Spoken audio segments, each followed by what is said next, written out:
Feeling presidential right now, you know? Feeling luxury.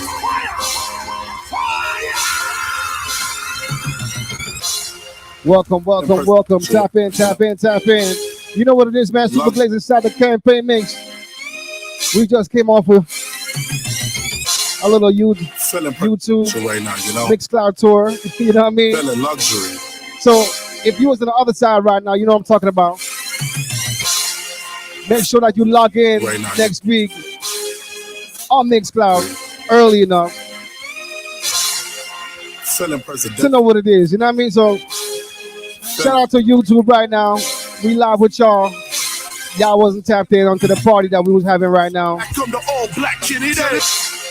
So make sure next week you tap your ass in early. All right, 8 o'clock. We on Mixcloud. It's a whole nother vibe. We do what we want pretty much. You know, YouTube got too many restrictions and all this and all of that. We get to really wild out on Mixcloud. You know what I mean? Feeling presidential. So make sure you pull up early. 8 o'clock. Meet me there. Beat me there. You know what it is, man. Let's go. Welcome to the Autonomous Party Podcast and Mix Show. This how we get down all the podcasts and stuff like this. You know what I mean? Shout out to the God of Green. What up? Knock out there with the Kether. You know what it is. Bring it back to the ghetto. Let it all rewind. That's what he said. Rewind. You know? One time for Trent. Luxury. Trent Center right now. Black Kennedy right now in the mix. You know what I mean? Let's go. Top back on the all black Kennedy. Oh. Send troops to salute, die in the maze. Both fall, stand true to my legacy.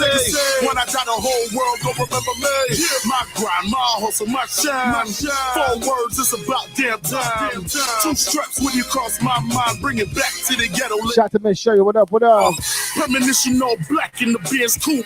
All presidential shit, yeah, I'm brand new. Homie ballin' would've thought I played for FAMU. Walk in the building, White House, called a 10-2. Open doors up in the game, it got ran through. Suit and tie shit, in the mirror, that's a clear view. High class, man, I had to get the chair too. Man, we coolin' over here like a fan do. Bout shit, something that they can't handle. Count money, now they say they can't stand you.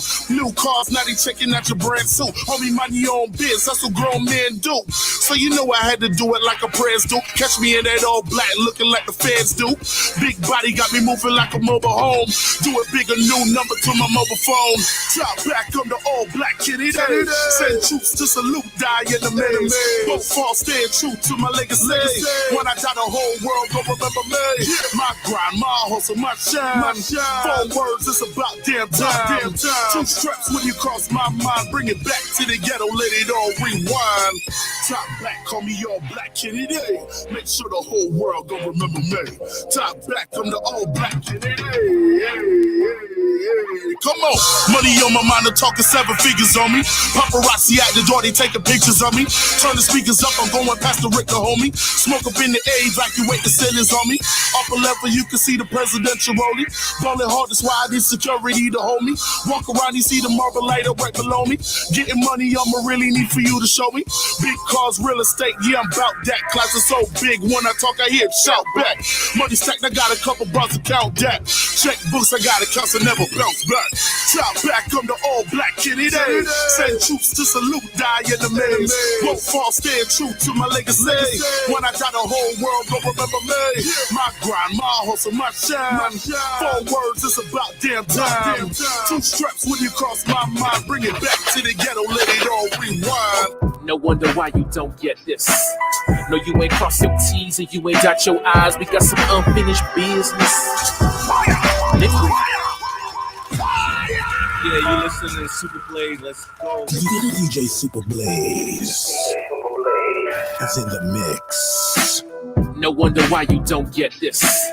No, you ain't crossed your T's and you ain't dot your I's. We got some unfinished business. I'm gonna start going back in next week. Nickel. No wonder why you don't get. I just been playing some regular music on Mixcloud. T's and you ain't got your eyes. But I'm about to go in next week on some some real business. You know what I mean? Now come and take a look through my perspective. Yes. Hard knocks and struggle, it was my elective. You're in tune to right now. Black Fez, put under pressure. Mike Ether, you know what it is, man. Through the campaign. I stay focused, boy. If you ain't noticed, when it come to my thoughts, I'm an S6. You know I am Super Blaze, DJ Super Blaze. Inside the campaign mix. Welcome. As you pull up. As you pull up, please hit that like button. Subscribe, share to your friends and all these things. You know what it is, man. Inside the campaign mix like no other, man. Let's get it. No wonder why you don't get this. No, you ain't cross your T's and you ain't got your eyes. Shout to the fam, got it locked here, man. You know what it is. Salute. No wonder why you don't get this. No, you ain't cross your T's and you ain't got your eyes. We got some unfinished business.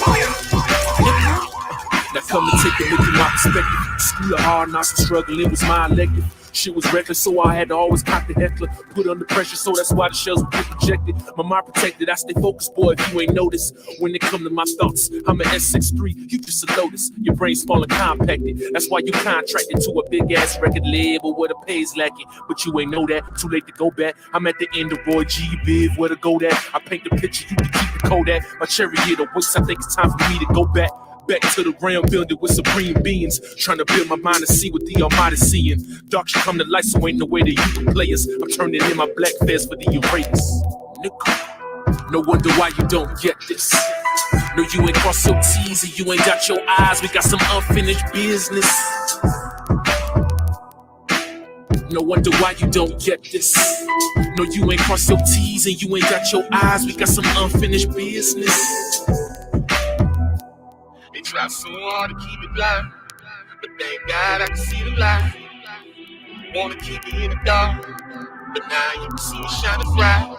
Now come and take a look through my dimension. A young God, I just came down from my ascension. Protect the 12 tribes, guessing I just lost prevention. The type of things I'm seeing, guessing that I shouldn't mention. If I don't talk, then I be leaving you up in the dark.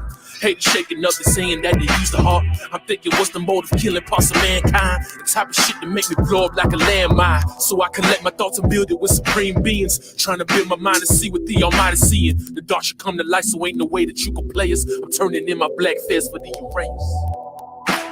No wonder why you don't get this. No, you ain't cross your T's and you ain't got your eyes. We got some unfinished business.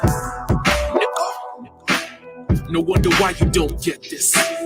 No, you ain't cross your T's and you ain't got your eyes. We got some unfinished business. You listen to Super Blaze, let's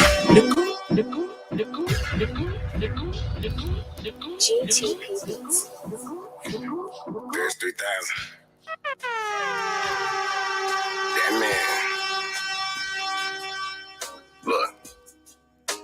America, America, America, America, America, what America, with you long way. America, America, America, America, America, what America, with you long way. America to marry, America to marry, America to marry, America to long way. America to marry, America to marry, America to marry, America to marry.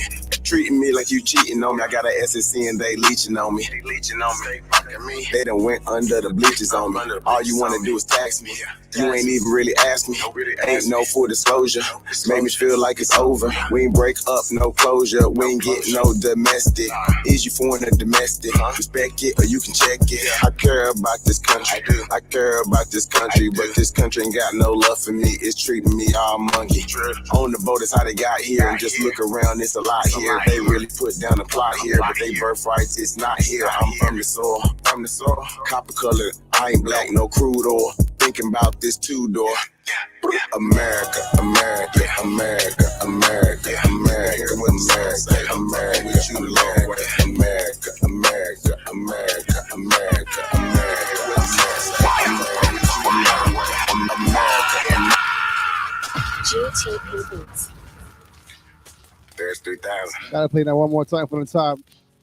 America, 33,000. Let me tell you, man. Fire.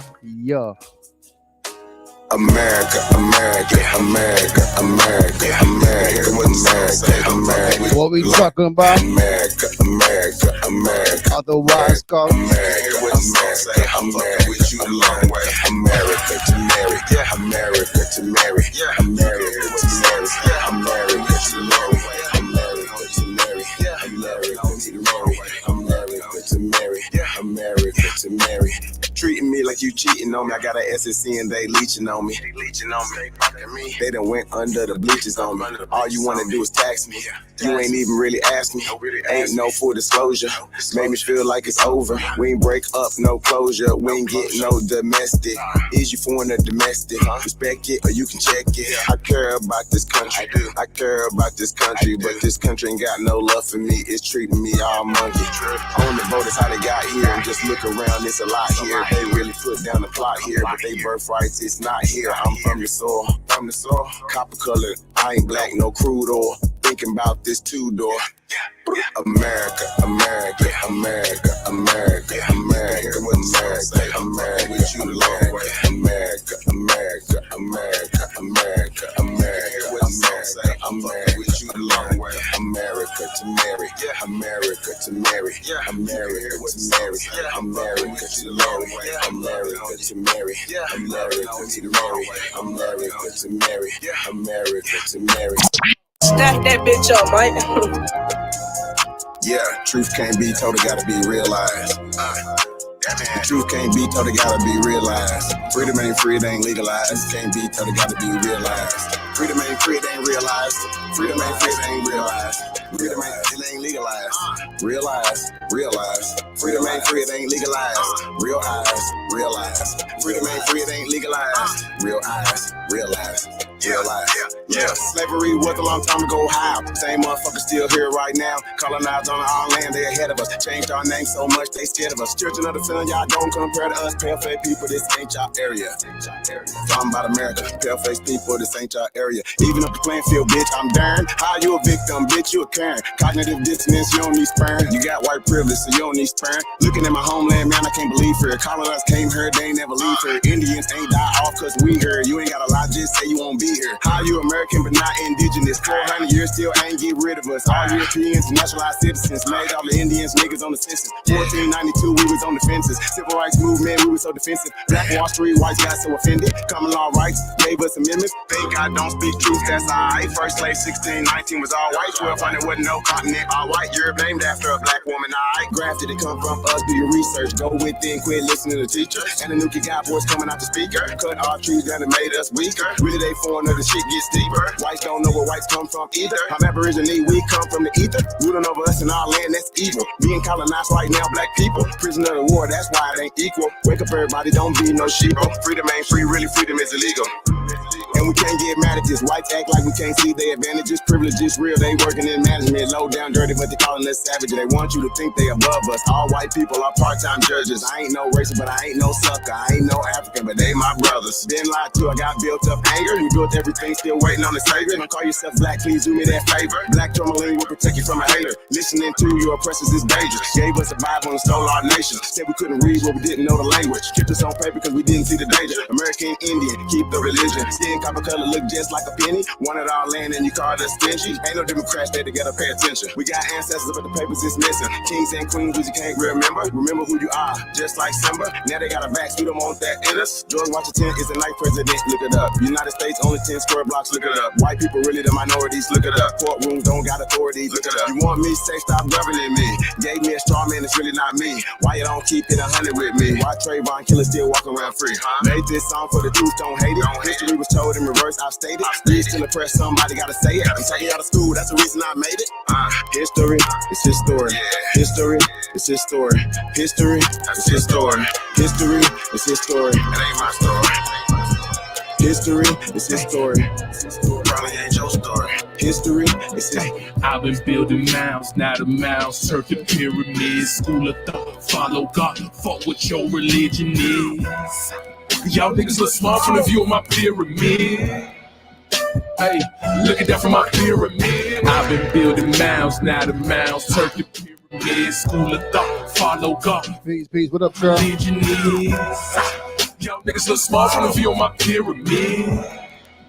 Hey, look at that from my pyramid. School of thought, I was building mounds. All I did was dig. Now I'm building pyramids. Mama, look at what I did. Cut off the leash, took off the hook. The world brainwashed off of just one book. Same book till my mama turned the other cheek. Don't bring me no pics, that shit get cooked. Did my research, found out my worth. Shit, I own everything on earth. That's why the Elohim with the young God like me to cast all food rocks, pussy knockers in the dirt. Master ceremony, listen what the God say. Manifest life off of what I say. Parents, I'm D-I-A-Y-A. Pull up the liquor, then I say I shake. I've been building mounds, now the mounds turn to pyramids. School of thought, follow God, fuck what your religion is. Y'all niggas look small from the view of my pyramid. Hey, look at that from my pyramid. I've been building mounds, now the mounds turn to pyramids. School of thought, follow God, fuck what your religion is. Y'all niggas look small from the view of my pyramid. Hey, look at that from my pyramid.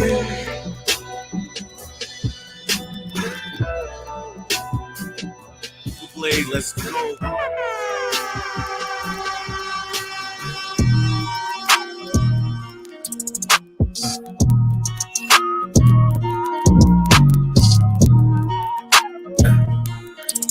Tell me gon' die every day. Swear we gon' die every day. They say Jesus gon' save us. Well, I know we die if we wait. I know we die if he can't. They tell us we black, but we ain't. Aboriginal, native, yeah, we gon' die every day. Cause we don't know where we came.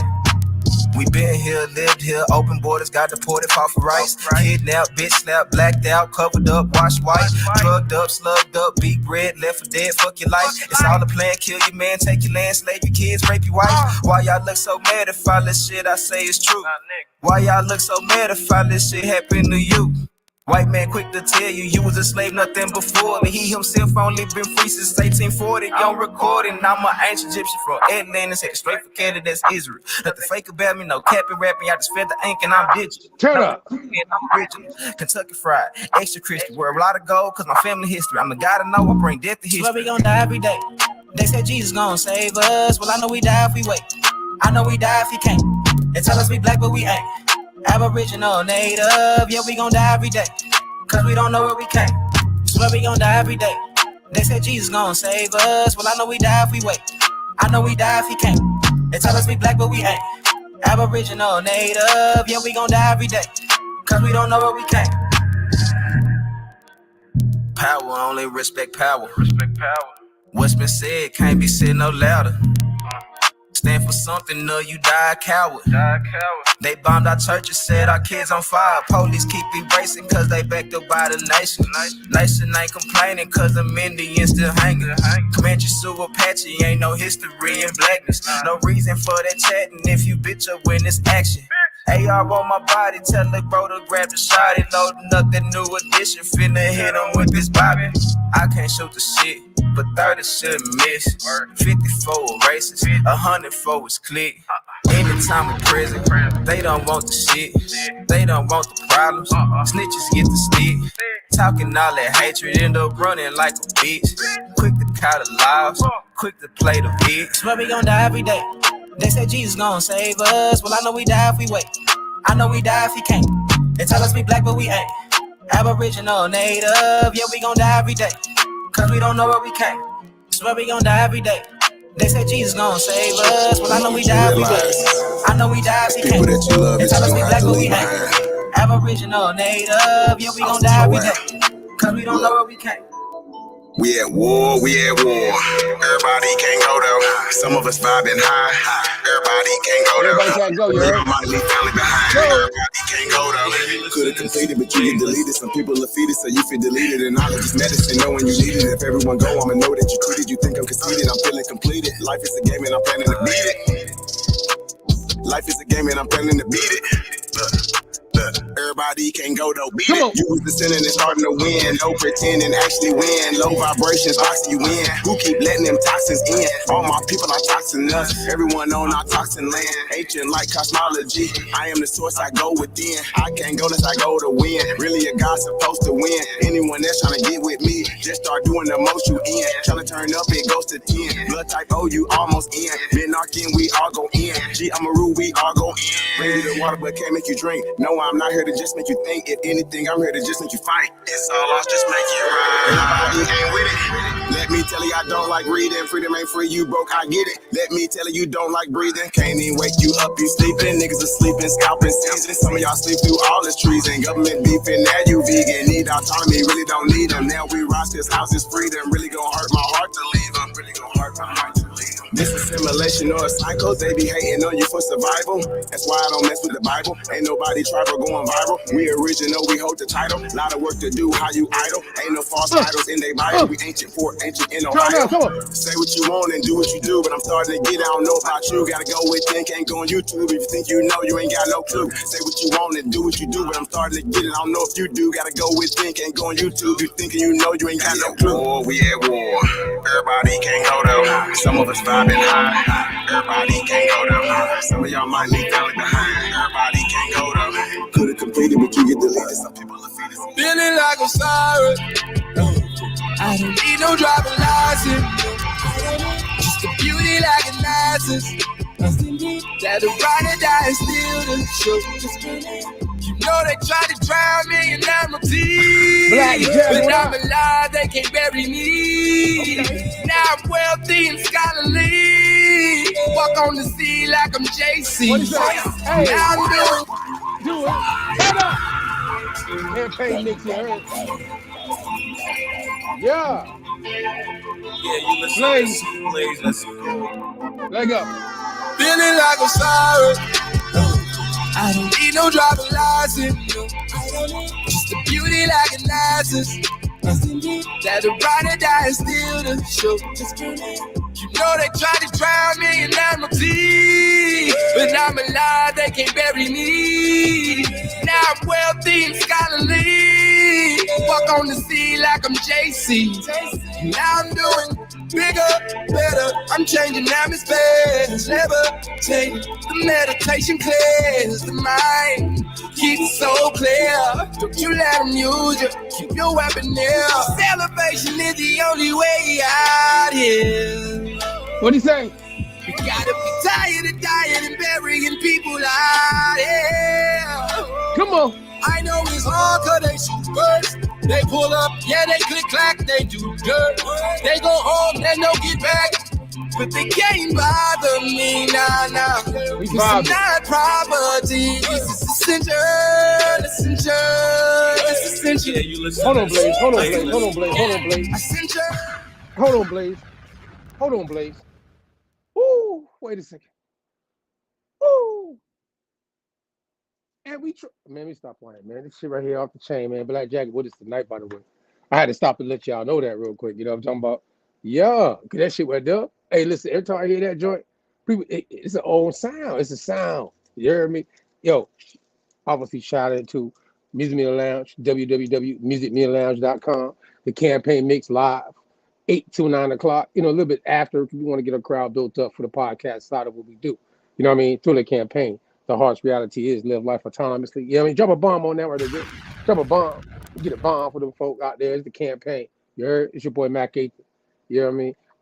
Yeah. Shout out to, again, BSB. You know what I'm saying? That's the Therapy, God of Green, Super Blaze. You know what I'm saying? Firebird and myself. There's some others. I ain't gonna mention all the names. You know what it is. Mike Ether. You know what I mean? Trey. I got a lot of folk, you know what I mean, in my city. We know what it is. You know what I mean? BSB. Through the campaign. That's what it is. Through the campaign forever on iTunes, by the way. Yeah. And you heard some of the songs tonight. Drop bombs on that. You heard me? Yeah. Because in our city, we local. We not local. We the national. We put a whole album out with our name on it. But though, shout out to my folk, though. You know what I'm saying? They did what they did. Yeah, man, we here, though. You know what I'm saying? And tonight it's Maroonville. Maroonville. That's the vibe I get when I hear that shit every time. Like that Nas shit back in the day. And we're gonna play it. That's what I'm about to do. Exactly. We're gonna play the Maroonville anthem. You know what I'm saying? Let's go ahead and play the Maroonville anthem, Blaze. You right on time. We go ahead and play it. You know what I'm saying? No. I'm glad you called me out on it. Because that's the reason why I did it like that. Before I even go into any content, bring any guests. No, give me the joint straight up. Just give me the Maroonville, and then after that, we're gonna play in an order. Let's give them the anthem real quick. It's the last joint before we go into our conversations. We're gonna play this quick. Maroonville. Shout out to Maroon J. Yeah, tap in with us. All right, be right back. Give me that last joint real quick. That's the anthem is. You heard?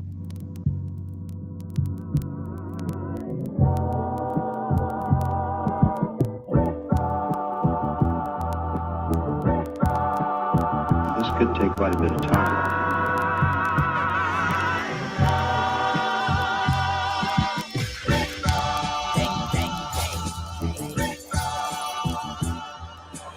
Pardon my autonomy. I know one day they'll honor me. This ain't pertaining to 28 Deuteronomy. Self-determination, controlling our situation.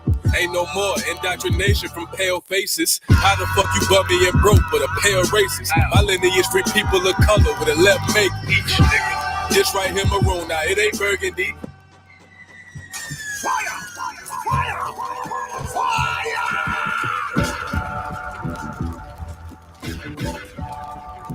This could take quite a bit of time.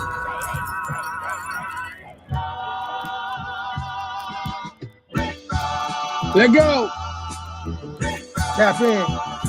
Come on. Pardon my autonomy. I know one day they'll honor me. This ain't pertaining to 28 Deuteronomy. Self-determination, controlling our situation. Ain't no more indoctrination from pale faces. How the fuck you bummy and broke but a pale racist? My lineage free people of color with a left make each nigga. This right here maroon, now it ain't burgundy. If you plotting murder, I'm certain that you'll need surgery. Hurt from when the burner squeeze. Protecting tribe business. Only consulting with governments tried to tribe with it. Please don't confuse us with those considered native. Semi-autonomy never was in our nature. Just address me as Exiled. Wild Indian status and Cherokees riding broochies. In my war bonnet, if you want it, bring it to your region. And black forces the same color the European. Pardon my autonomy. I know one day they'll honor me. This ain't pertaining to 28 Deuteronomy. Self-determination, controlling our situation. Ain't no more indoctrination from pale faces. What'd he say? Aborigines, which means what? Black folks. You never find a white aborigine. Aborigines are called natives, or they're always dark-skinned people. You and I are aborigines. But you don't have aborigines. That part. That part. Shout out to all the aborigines out there. You feel me? Yeah. You see that joint? Exiled, I'ma call you. You heard me? Shout out to all my folk out there. All my indigenous, aboriginal, First Nation people. You know what I'm saying? Black indigenous people, you know, some people like the word black, but you know, it's a marker that they put on us. You know what I mean?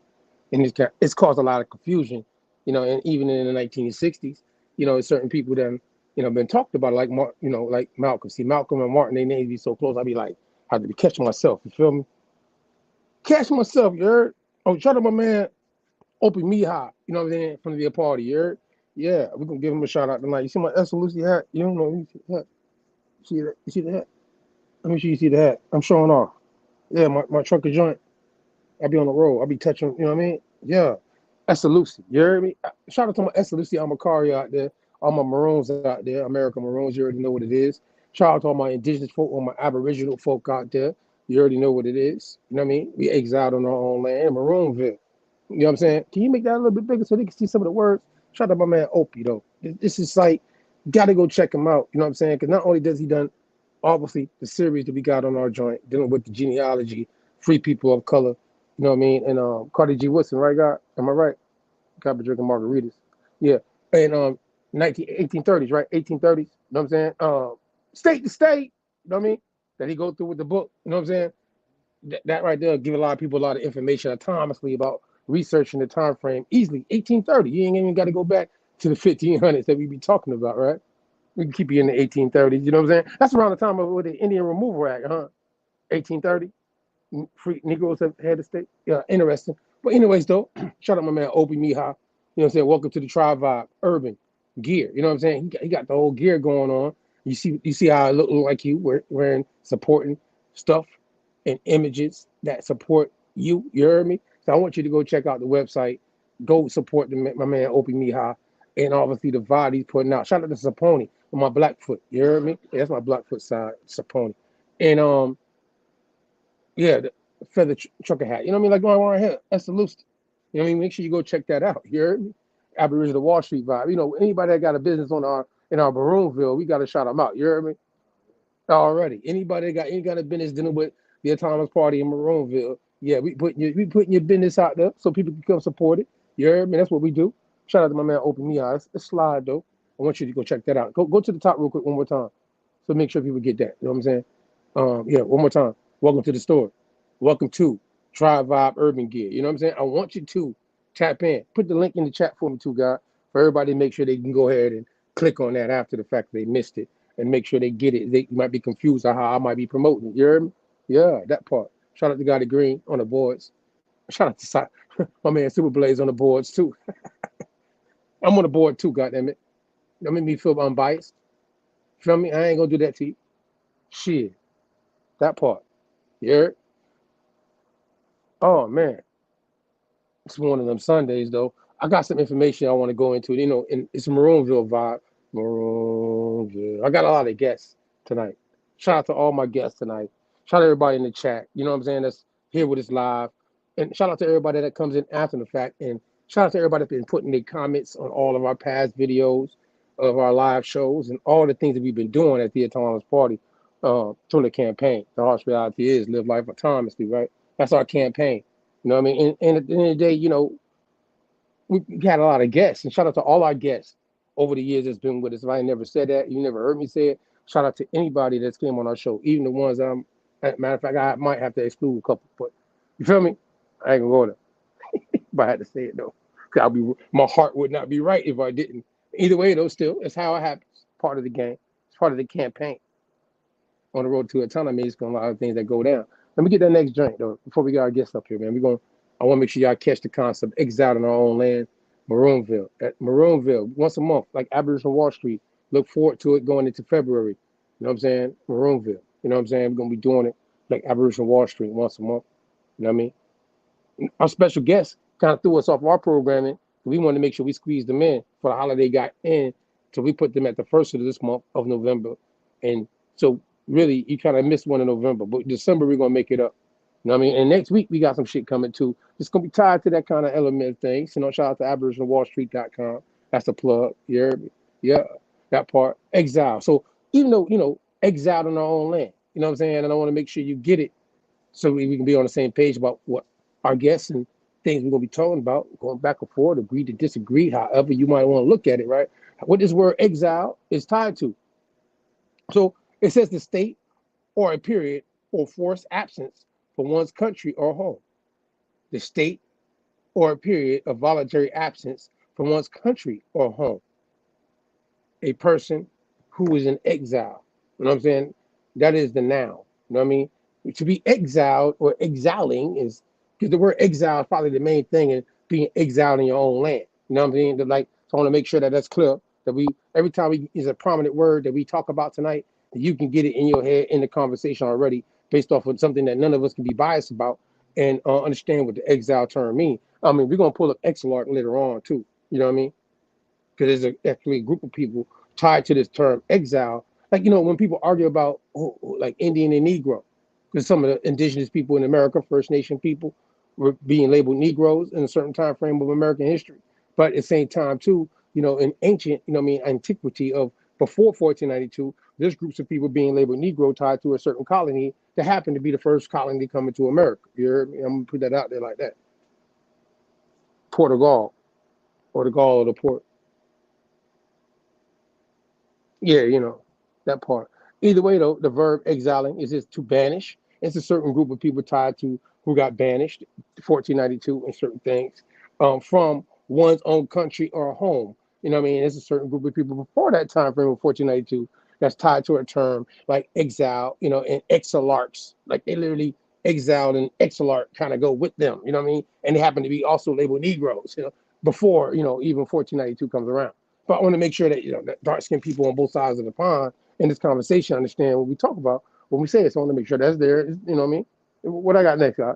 What we got next before we bring our guests up? And we're going to go in order with this joint tonight, because I got a lot of guests.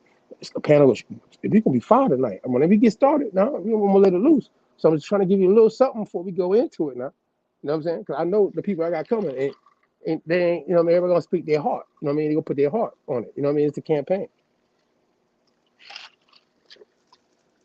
Martin Luther King. I Have a Dream. 20th of August, 1963. You know, shout out to Maroon J. Obviously, you know, the song, our anthem. You know what I mean? He mentions at the end, he uses the clip from Malcolm, who was living in the same time frame, and obviously he spoke about the term Aborigine. And it's funny that in the same time frame, both these brothers knew each other, and he's using the word Aborigine, and you got Martin Luther King talking about being exiled in your own land. You know what I'm saying? So if you put that kind of together, it's like saying Aborigines were exiled in the land they were already in prior to whatever European concept of discovery. You know what I mean?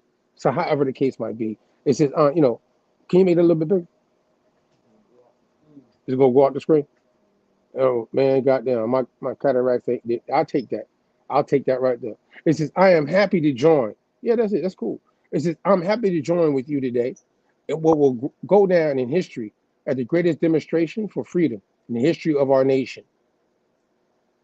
50 years ago, a great American in whose symbolic shadow we stand today signed the Emancipation Proclamation. You know what that is, right? Abraham Lincoln. This momentous decree came as a great beacon light of hope to millions of Negro slaves who had been seared in the flames of withering injustice. It came as a joyous daybreak to end the long night of their captivity. Captivity. See, that's the alcohol. That's the margarita, right? Excuse my pronunciations. It says, but 100 years later, the Negro still is not free. 100 years later, the life of the Negro is still sadly crippled by the manacles of segregation and the chains of discrimination. 100 years later, the Negro lives on a lonely island of poverty in the midst of a vast ocean of material prosperity. That's parable right there. He was speaking bars. It says, 100 years later, the Negro is still languished in the corners of the American society and finds himself in exile in his own land. And so we've come to here today to dramatize a shameful condition. I see that people in today's 21st century are dealing with this condition, reparations, and all the different things we see, happening. People criminal, what's the word he used?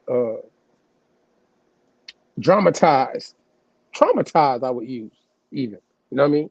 Of what we know we've been hit with in a totality of the people that got lumped into the term black or the term Negro. The word Negro, see? And this thing, it's not saying black. He didn't say African. He said it's Negro. That's his words, right, God? They don't say African. They don't say black. They say Negro. So when we try to be specific and we got to look at the concept of the time frame, with Martin Luther King saying this, what did it say, 1963, and then you got people like Malcolm X saying you don't like to be called Aborigines. I think the Negro of the land obviously didn't like the word, you know what I'm saying, Aborigines, but Negro is more common, like that's how we're talking, you know what I mean? But at the same time, you the Aborigine, you don't know it maybe, and you know that at the same time Martin Luther King letting you know that you exiled on your own land. You know what I'm saying? Now that's something I think conceptually in 1960s we should get. You know what I'm saying? Because some people might mean that get it. You know what I mean? In the 21st century. You know what I mean? But I want to be human rights library, by the way, because in that time frame they were going for civil rights, right? But they should have been going for human rights, ain't it? It's funny that it's in the human rights library at the top, University of Minnesota. You know what I'm saying?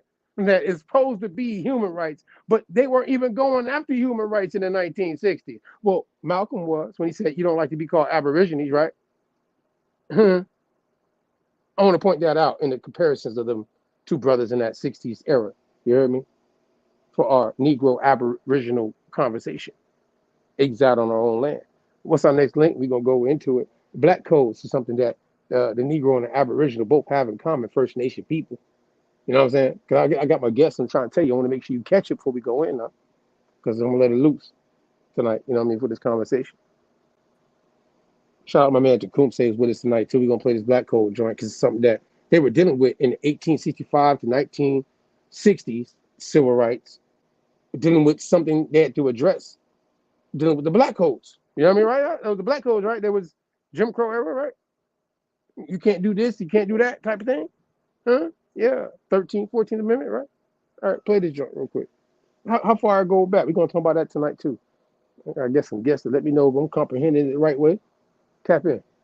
Did you know that the foundation of the Black Codes, also known as the Black Laws, were originally inspired by King Louis XIV's Code Noir, an edict issued against Black Jews in French colonies that went alongside with the Edict of Fontainebleau? The edict made official the policy of persecution that was already enforced since the Dragon Age.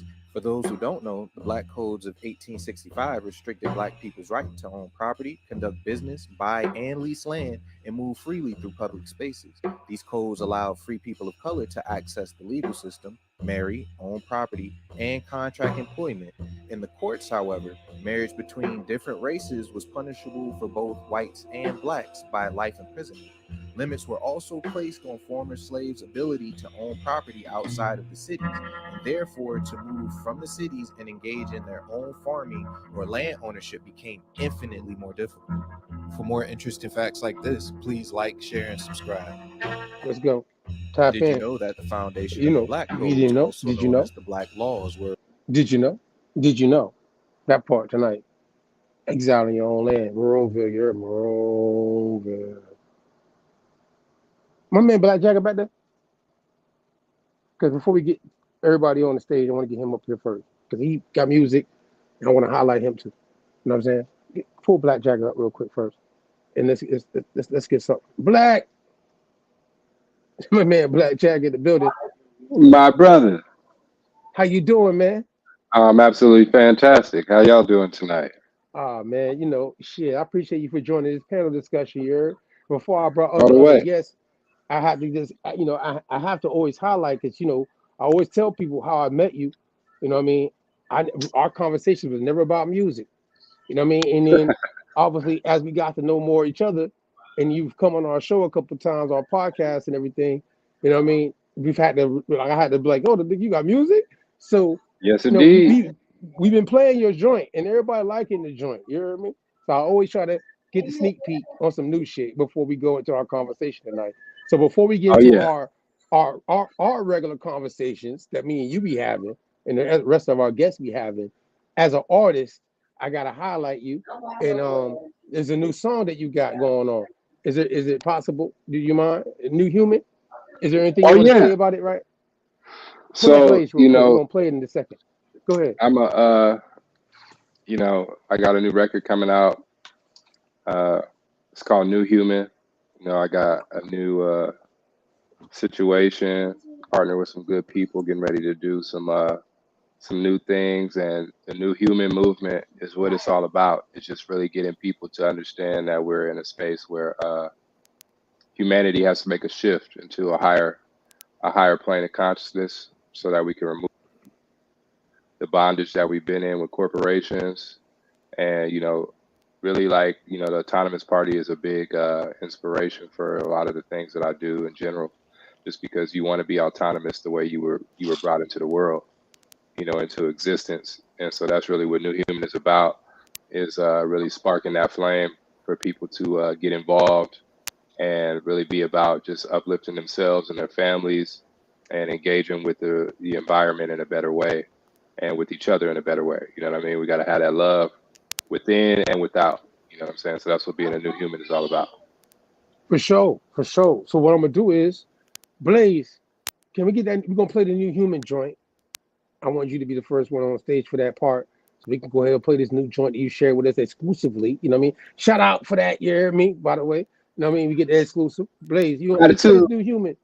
You know what I mean? Let's play this New Human for everybody. Tap in with us in the chat. Let us know what you feel. You know what I mean? Put some fires, some feathers, some hearts, some all that good stuff in there. You know what I mean? Let us know how you feel about the New Human joint. Blaze, play it. Let's go.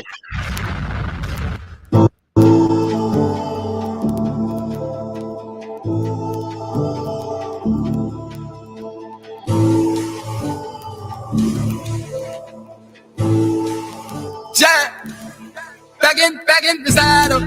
I'm here, moving at the speed of light, heading in the battle. Running through the dark in the night now. We gon' spread our wings and take flight now. You gotta let it rain out, they bring the rain down, they bring the flames down. This is the change now. Dance in the rain right now, ain't no games right now. Dance in the flames right now, there ain't no pain right now.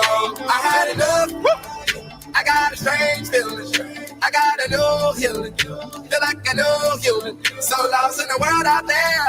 You need the same feeling. You need the new healing. Become a new human. Run it back, run it back, run it back, run it back, run it back, run it back, run it back, run it back, run it back. Please, run it back. It's exclusive, you heard me? I had to go ahead and do it like this. I ain't gonna lie. That's how it is. Still campaign, you heard? Let go. Back in the saddle. I'm here. Moving at the speed of light, headed in the battle. Running through the dark in the night now. We gon' spread our wings and take flight now. You gotta let it rain out, to bring the rain down, to bring the flames down. This is the change now. Dance in the rain right now, ain't no games right now.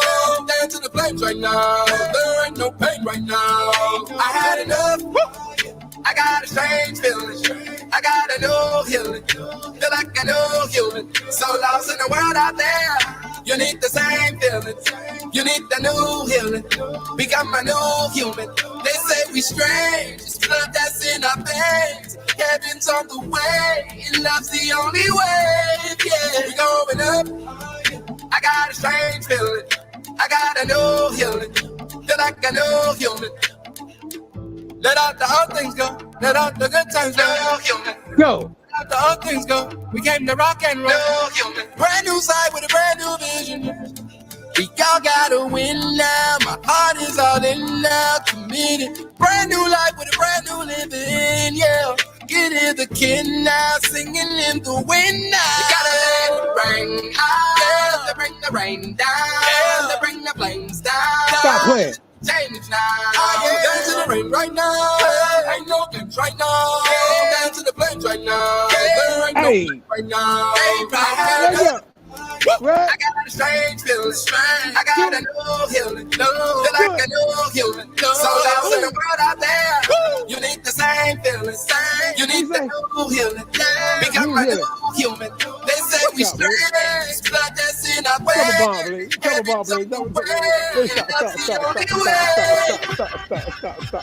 Stop, man. Goddamn. Lord knows. Woo! Fire! God. Whew. New human, you heard? Black Jagger. Black Jagger. That's on you. Hey. It's on you, you heard? That's how you do it. My brother. That's how you do it. Oh, man, hey, man, shit. we just getting started, bro. Oh, man, shit. We got shit before this one.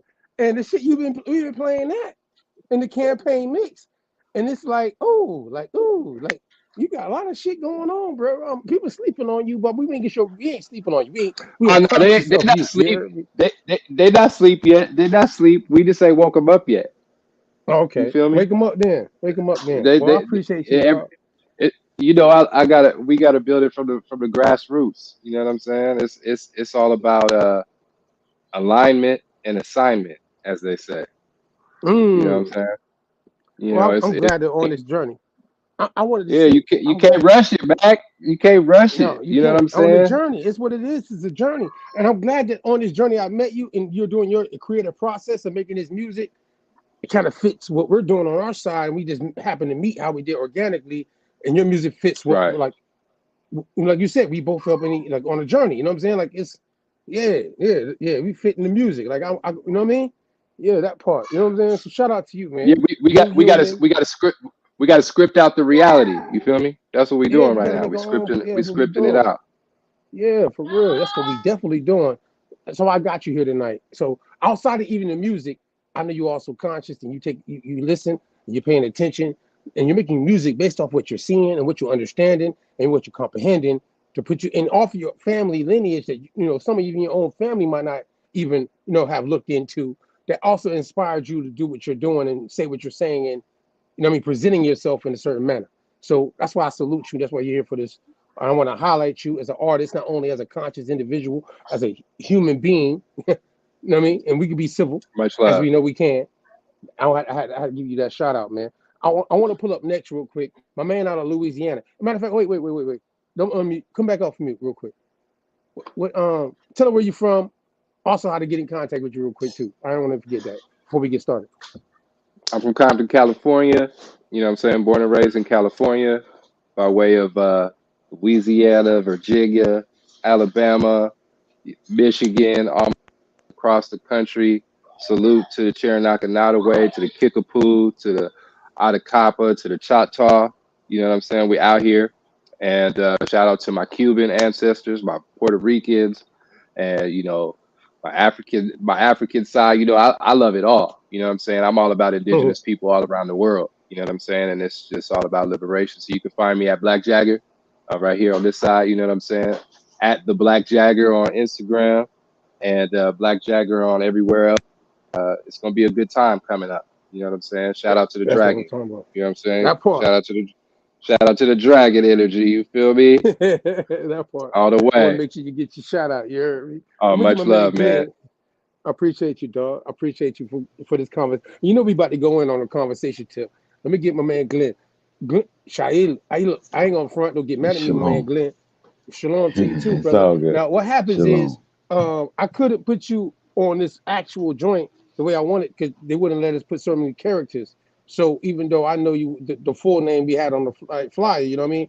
Shail Jones, is I knew you was gonna go with that. You know what I mean? So my man Shail, you did, shout out to you, bro, because I didn't make it. Me and Lee Cumming didn't make it. You invited us to, you know what I'm saying, the Louisiana joint that you had just a couple of weeks ago. You know what I mean? I don't want to make sure people seeing the face of the man that put on the event, because in the future I do plan on making it. You know what I'm talking about? Yeah. Yes, and at the same yes, time, sir. I want you to just real quick get highlight you also, because you're doing things in our community outside of what you're going to join us for this conversation tonight. And then I want to just make sure I get you that highlight, because you just put on an event for people that look like us. And man, tell people about it, and if you can, real quick before we go into the other stuff, man. And all praise. Thank you, my brother. Yeah. So on November 5th, we were able to have it's a 4th annual event that we had, but we had a 2-year layoff because of COVID. So it was our 4th annual, but it was the first time in this particular area of St. Charles Parish, right outside of New Orleans, probably like, excuse me, probably like 30 minutes outside of New Orleans. So that festival was a cultural festival, Aboriginal cultural festival, celebrating all of the founding, the Aboriginal people here in Louisiana and the founding nations such as the Germans, Irish, Spanish, and then French. So, that was our fresh out of COVID, getting our opportunity to bring our festival in. We had great performing artists. The Indians showed out. It was a great event. We look forward to it being much bigger and much better next year to really get the information out. This year, we really weren't able to print out a lot of the historical information, but this festival is very much a historical festival where we are explaining how these nations came together and to develop what we know as Louisiana, then becoming the United States. For sure. I appreciate you for saying that too, man. I want to make sure people know that you did successfully put on the event. And what people might not understand is putting on the event. See, online, like how we're doing right now, and how we're able to do this tonight, even all the collective brothers from different areas representing their different situations, but we all have these things in common. But you put on an event in your local area that I don't think people understand, because I'm in the industry of events. It's not easy. And funding, unless you're coming out your own pocket, and the things you had to do to go ahead and make it happen, I got to give you that shout out for that. You know what I'm saying? Either way, because I understand it. I understand the process. A lot of people don't, it's not an easy thing, but we were able to really push and get the tourism department to be a part of it. Not only the local tourism department, but the lieutenant governor and the tourism, he's over the tourism division for Louisiana, to be a part of it. See, festivals have so many aspects to it. And what we wanted to make sure was that what we were doing wasn't just in the wind and in the dark. We wanted to make sure that the government understood that we were bringing this event, acknowledging this, and bringing this information about what this place was before the Louisiana Purchase, we want it to be as a building block to getting this information out, like Maroonville, getting our people to understand that this is not just us trying to portray something, because in our city, we have, internationally known as the Mardi Gras Indians, which are a community that's been holding our culture as Aboriginal here through, performing and through what we do within our communities. So, many people think that it's just a performing aspect of us being Aboriginal and not really historically being connected to the land as we are. So, yeah, it's getting Shell, getting the tourism department, getting the Port of South Louisiana. Those things aren't really easy, and it takes time to do it. And you have to be, very matter of fact about what you're trying to present. I appreciate you for that, man. I'm glad you came on the show tonight. As how we met, and you've been on here before. I brought you up because of the fact not only he had a new song, shout out my man Black Jagger, but I had to bring you up, to highlight that you invited us to the event. And I understand, like I said, how this thing worked. And you're involved, and we're going to expand it. I want to support it. Like I said, shout out to BlackSeminoleProject.com. I told them we're going to support them and how we can support them as the Autonomous Party. So we touch in different areas where people are at in different areas, and they're doing real things in our community. So we're going to touch into them. Like, yeah, definitely. Let's help push the project of what you're doing, because we want this not just be online. We need this to touch the communities. You know what I mean? We need these events to make it to our local areas, to spread the message that we're talking about. And that's why I got to give you your highlight on that level. Shout out to you, my brother. You know what I'm saying? Keep doing what you're doing. We're going to talk. But at that point now, Traveling Bear. I got Traveling Bear in the building. You know what I mean?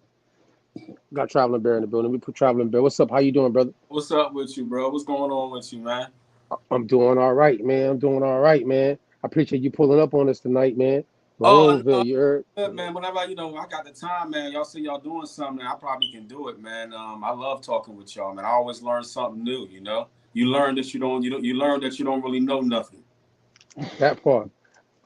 And hey, we all got to keep that cup half empty. You heard me? I'm be honest with you. Exactly. You know what I'm saying? To humble yourself. Keep the cup half empty. You heard? Yeah. For sure. I always love coming on. You always got deep conversations that make sense, because a lot of times, I would say, man, you go on these YouTube things and, a lot of stuff just don't make sense, and it's just redundant, so, you gotta make sense. You gotta make sense for what's in front of us. You know what I mean? That part. And that's why I want to introduce each one of y'all brothers in your sectors, what y'all doing, and different like creative modes of what you're doing. Like obviously Black Jagger is an artist, you know what I mean? My man Chito Jones is in Louisiana, he putting on the events for the culture. You know what I'm saying? You are in Philadelphia and you have the Urban Indian brand. I mean, you're the first with the Urban Indian brand, to my knowledge, to be honest. So I mean, just give it people again, because you've been on the show before. Just a little bit about the Urban Indian brand, if you don't mind. The Urban Indian, man, maybe about 3 years ago or so, man, I started trying to look into that native part of my history. So, because, you hear the elders talk about it. So, we all heard this through our Indian. I mean, every so-called Black person in America, I heard that story more than once, right? So, when I started looking into it, it was a lot deeper than I thought it was. It wasn't just no passing marriage. It was, real genetics. Like most of the people that I was finding was Indians. It wasn't like, somebody that got off a ship, and that was shocking. You know what I mean? So, when I was in Philly at the time, and I'm looking around our environment, I'm like, well, damn, the Indians didn't really die. So you telling me the whole time the Indians been living in the projects and the ghettos of America? That was just mind blowing for me. You know what I'm saying? So when I started looking at it like that, so I came up with the name Urban Indian, like, oh, I'm still an Indian just because I ain't recognized by some colonizing government, or my name ain't Eskimo or my name Iron Eagle. It don't matter though, because genetically I'm Indian. My grandparents was Indian. Y'all moved us out of one place, ended up in the urban areas. So I started the brand just to coalesce that over the new. No, these people never died out. Just because you calling me a color, my genetics ain't changed. So You know what I'm saying? You can call me whatever you want. That don't matter. Grandma still said what she said. That part. So Okay. that's what the That brand part. was about. So I kind of like was like, all right, how do I get attention drawn to these people still existing? You know, the majority of them being in these urban areas throughout the country. So that's the way I came up with it. I started walking around Philly with a camera, you know, talking, having talks and video camera and stuff in the hood. And then, you know, I had a studio, my friend's studio. I was sleeping in my car at first doing this. My man found out what was going on, got mad at me, said, yo, you can stay at the studio. So I stayed at the studio, started this at the studio, and it just grew out of there. I met my lady, and then, you know, she got a real creative mind. I always tell people, if you got an idea that's good, give it to a woman that love you. They're going to do some things with it on a creative tip. So my ideas, and then we came up with this creative idea to make the clothing line, you know, and put some story, some history to it, and try to let people know that these people still exist. Because you call me Black and African American, didn't kill the Indian. The Indians still live here. You just called me a crayon color. That part. Right. I ain't mad at you though. Yeah, so appreciate you for pulling up for this conversation tonight. Exiled on our own land. That's another reason why I asked you to come, because you represent a brand, and I want you to come, because you do your thing, Urban Indian. And I want you to show out, you know what I mean, and highlight you for what you're doing in our community. You feel me? I'm gonna get Chito Pop. We're gonna go back down to Louisiana. So, you know, California, we got Louisiana, we got Philadelphia. We're gonna go back down to Louisiana real quick. I got Chito Pop in the building. You know what I mean? I appreciate him for pulling up. Get Chito Pop to pull up real quick. What they do? Wow, what's happening, baby? One day at a time. Wow, till you heard me. Yeah. Oh, why? And shit. This got more team. What's popping with you, man? One day at a time, man. You know, hey, you know how I can talk. I can talk some shit. I'm gonna say it like this. I appreciate you pulling up, my brother, for the conversation. Me and you have known each other.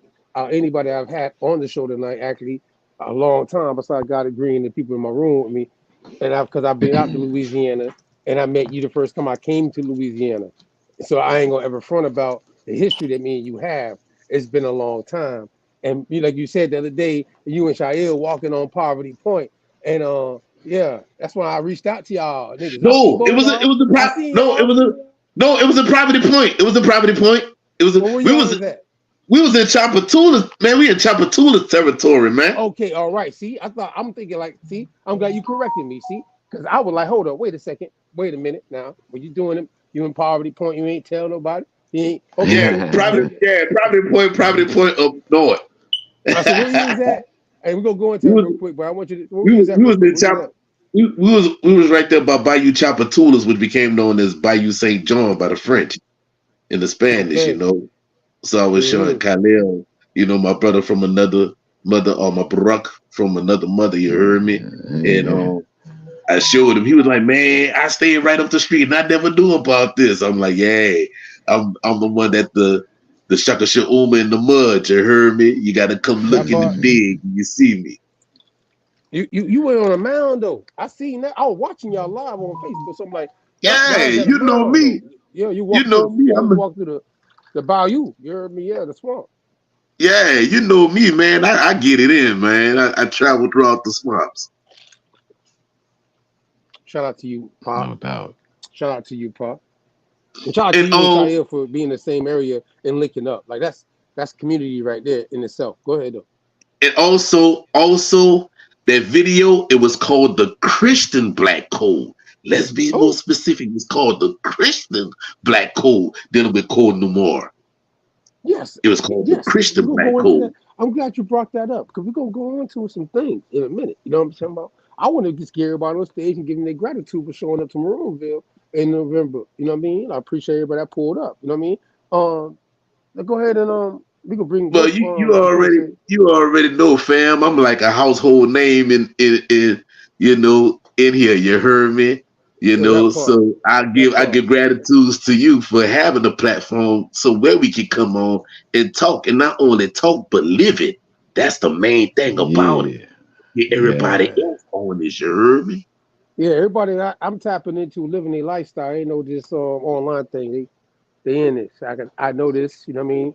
The trial and tribulations, what they go through to be in the lifestyle and present what we talking about. You know what I mean? They got trials and tribulations in it. You know what I mean? It's time put into it, not just me like how we do right now. The easy part, getting on this YouTube joint right now, and Miss Cloud and Miss Media Lounge and all the local different platforms we on to make sure this message get out there and express our self-determination and self-identities of who we are, tribally, indigenously. You know what I'm saying? To the Americans. So, but you know what, Mac? What up? You know what, Mac? Remember, I did a Blog Talk radio show like this in 2012, around Yes, Mardi you Gras did. time. Yes, you did. For Martin Luther King's birthday. Yeah. Shout out And to your I cousin, actually Jason, man. Yeah. You know, he's walking on the other side with the great spirit. You know what I'm saying? You know, he still be up there. We be having conversations and shit. You know how they go. Yeah, You shout out to know? him. Yeah. Shout out to him. You know, I because we remember be all like, that. man, what's going to be on the next topic? Yeah, man. People just don't know that, hey, it is what it is. You have to start digging in the mound, like you said, moundology. You know what I'm saying? You got to bring that back out, moundology. You know what I'm saying? I gotta give credit to Kofi for that one though. Moundology. Yeah. That was Kofi back then. Yeah. You We know, started studying. We were studying all the mounds. We started studying all the mounds back then in 2012. You know what I mean? When you were doing the blog talk, Kofi was So shout out to Kofi for that. Got a great. Moundology. Yeah, that part. But still moundology though. That's why we know what we know now when we talk about certain shit. And but I want to get everybody on here before we go on, because I know you. So before we go in, let me get everybody on the stage. You heard me? I'm gonna get everybody on the stage. I turn the floor over. Yeah, that part. We're gonna go in. I just want to make sure before 10 o'clock, get everybody on stage. Let me get my dog 90 and Tecumseh up here. Yeah, that part. So I got everybody else. I think Black Jagger went out for a second. He'll be back. You know what I'm saying? You got everybody? Okay. 9 Ether. Tecumseh. 9 real quick to you. Shout out to you tonight. Can you hear me real quick? Your mic's on mute. You didn't know. Yo, what's happening? Y'all can hear me? Yeah, I can hear both of you. Wait, I can hear you, Tecumseh. You can hear me, Mac? I hear you now. You there? Yeah, I'm here. I bet. I want to make sure that I'm gonna bring both of y'all face on the large screen. 9, since I met you, Maroonville, you know what we doing right now tonight. You've done a couple series with us. You laid out a lot of things, genealogy. I don't think people give you your credit, dog, on the fact that I've seen you live in our rooms with us and things we breaking down and how you walk down certain things. And I think that you got to be highlighted for that. The El Negro series and the Order of Santiago joint, Yaya El Negro, how you walk that down, we ain't seen nobody come back and say, oh, this shit ain't like, nah, they can't even, they being quiet. It's been quiet. People that was talking shit before it, they ain't talking shit no more. I got to give you your credit for it, my brother. Is there anything you want to say about that and true trust, what you stand for, before we get into this conversation tonight?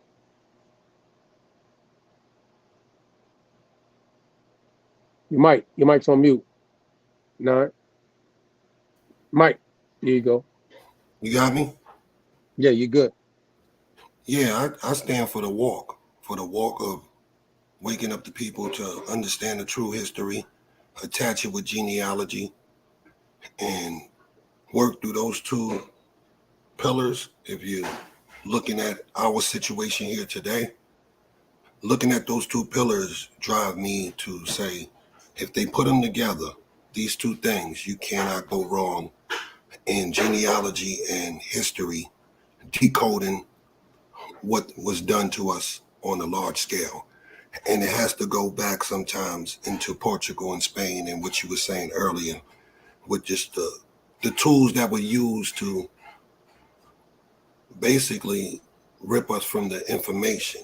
So the requiremento, all the papal bulls, these things pushed me to go into those and look at it from a genealogy standpoint and attack it coming in, so I could know the Black European that came in, that I could know the Maroon that was already here, that I could know the African that came, the Luso African that came. So that whole walk pushed me to get involved with series and get involved with what you're doing. And being the fact that I do a genealogy workshop, that's my thing for the last 10 years. Trying to show people their true sides and indigenous side and even Black European side, just so that they can know who they are. So that whole series comes about just the passion of getting the people the information. And you've been on your shit. You've been on your shit. I hit you up a lot of times. I mean, shout out to, you know what I mean, you and Chito Park. I hit a lot of y'all, but look, you know what I mean, over the years. And the last time, and both y'all, but you nine, and especially the last month or so in the series, I mean, last 4 months, the series that we've done, I got to just give you a shout out because, you know what I mean, it's got so much detailed and combed through. You know what I mean? But I'm going to put the young gun on the big stage. Let's get Tecumseh up here real quick. Shout out my man Tecumseh. Yo, you the youngest, hottest man on the scene. People don't even know it, though. I'm going to put you on the spot like that. You don't like hearing that? You the hottest man on the scene right now. Tecumseh, what's popping, young man? What's good, family? I mean, you've been doing your thing, man. I mean, your series, I got to give you your shout out because, man, the Inquisition, I mean, I don't think people even get it. I think it's going to be like a classic. And it's coming from you. You the youngest man in the room. But I'm going to say to you, that is some heavy, that like I have to go back and watch it sometimes. I go back and watch it and be like, oh, this man didn't say? And I have to go back and be like, wait up. So I got to give you credit, though. I ain't going to slip. You know, sometimes you got to get the young men their roses when they catch some shit early that other people ain't say. And I've seen you put out some shit that I ain't know, and you on some shit. So I want to give you a shout out. Thank you for joining us for this conversation. If you want to talk about what I just said, you know, it's on you. I mean, I ain't got much to say to it. It's all gratitude. Just trying to put my break in and putting this information out for real. Trying to be the best student I can be at the same time. We all scholars in the game. But you were adept at something at a young age, and I want you to hone in on it. You know what I'm saying? So I don't want nobody to downplay it. You got something. Trust me. Don't let nobody downplay that shit. We all scholars in the game. Keep the cup half. You know what I mean? Half full. You know what I'm saying? Like this one right here. Can we get the screen like this, where everybody come up kind of bigger? Yeah, there we go. Yeah, let's get it like that. So yeah, boom. So now we at this level. I want to make sure that before we go into the conversation tonight, Maroonville, the panel discussion that I want to have, and it's only a couple questions I want to kind of come across and ask y'all individuals from your perspectives, from your research, and everything you represent from a genealogy standpoint, historical standpoint, belief standpoint. I wanted all y'all perspectives in this conversation of this term, you know, exile on our own land. But, you know, I had to go ahead and do a plug real quick, you know what I mean, to make this interesting. I mean, Martin Luther King did say exile in the 1960s, you know what I mean? So before I let this is going to be the first thing I want y'all to speak on, but I'm going to let this little clip play, you know what I mean, that somebody put on YouTube, and that's how we like to do, to keep it like fresh. Somebody think we biased or something like that. Let me go ahead and get the clip real quick, guys. And then everybody, I'm going to let each one of y'all tap in on this part right here. Tap in. Simply for the purposes of analyzing what he meant when he said, the Negro pretty much finds himself in exile in his own land. The life of the Negro is still sadly crippled by the manacles of segregation and the chains of discrimination. 100 years later, the Negro lives on a lonely island of poverty in the midst of a vast ocean of material prosperity. 100 years later,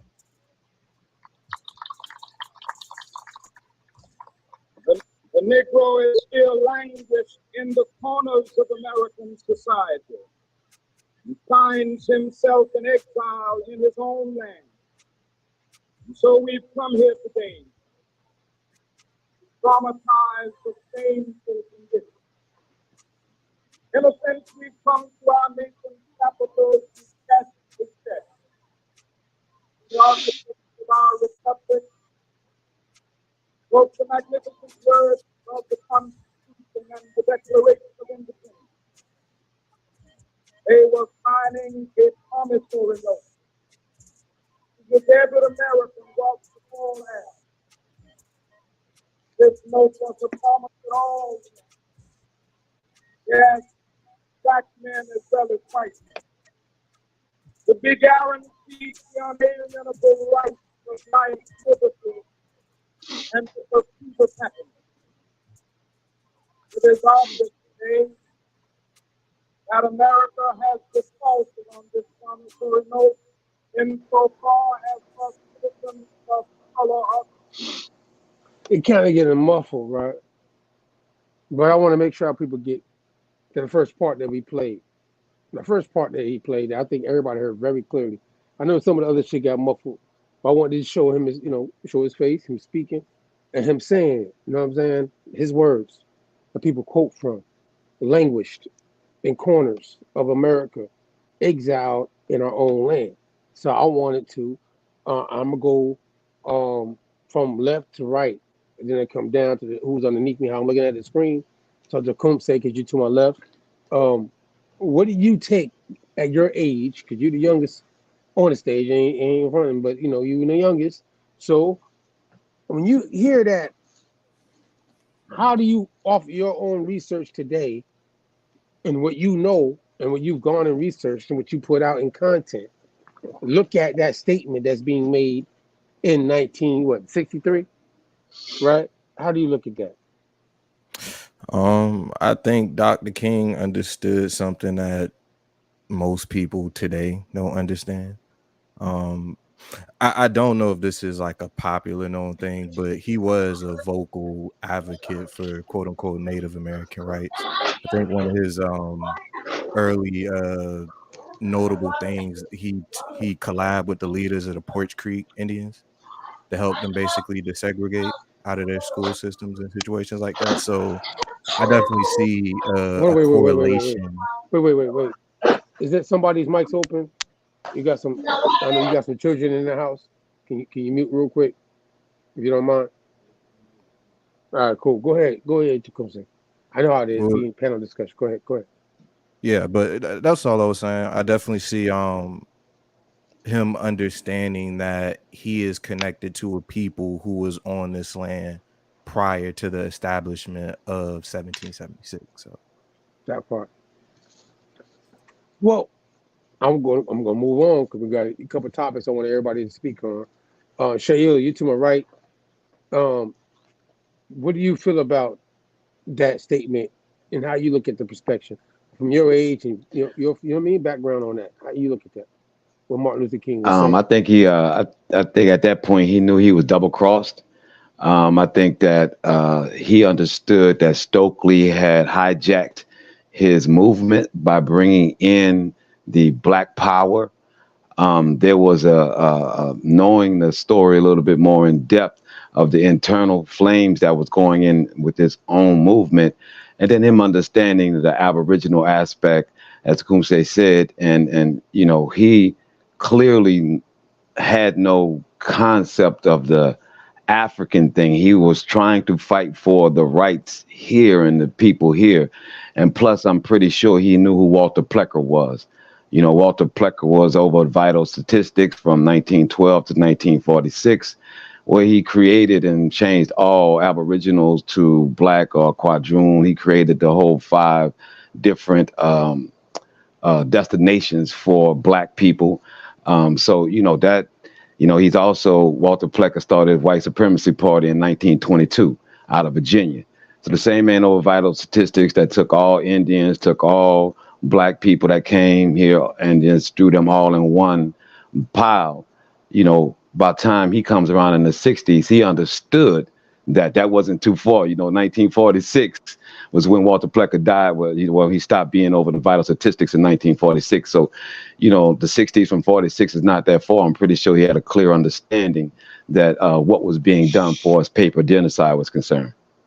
I appreciate you saying that. I mean, we can go back and forth, but I mean, I agree with you on everything you just said. Anybody can walk that out, and everything you just said is real. So, and this is exiled on our own land. See, I'm starting off fresh.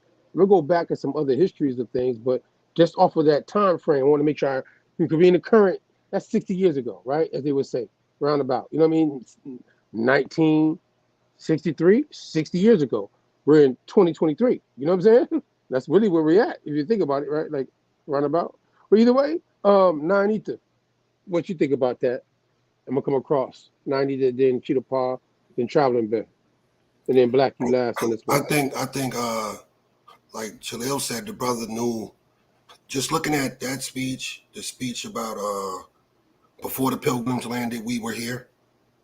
Taking that speech into account, taking in the speech that they gave out millions of acres, showing economic paper genocide.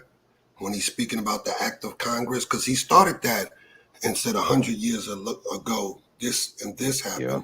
But the brother's still languishing in the corners of society 100 years later after the so-called emancipation.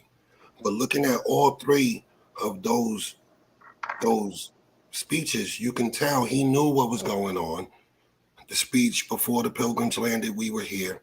Before Jefferson etched the majestic words of the Declaration of Independence, we were here. Then he's saying you're exiled in your own land. And last but not least, the same year he got killed, he was running with through an act of Congress, your government was giving out millions of acres of land in the West and the Midwest, speaking about that act of naturalization in the Homestead Act that giving out all this land. He's looking at it 100 years later saying, oh, you gave out land and you didn't give nothing to the people that you so-called free, or the freemen, or the free people of color, or the indigenous people that were unaccounted for before the big roundup of the Civil War. You didn't give them nothing, but you brought in foreigners through the naturalization, gave them papers. We couldn't participate in the Homestead Act because we weren't citizens. They're getting immigration pushed in straight from these foreign countries, which you got to understand this. Foreign countries are going to send their vagabonds and the lowly part of their mental health and the criminal justice system first. It's all trade and commerce, and they're getting naturalized citizens, and they could take advantage of multiple things. Martin knew this, and he looked back at it, and he's like, you're exiled. These are the tools that they used to basically exile you. Facts. Now, see, I'm glad you broke that down too. See, everybody on the panel, Chito Paul, you next.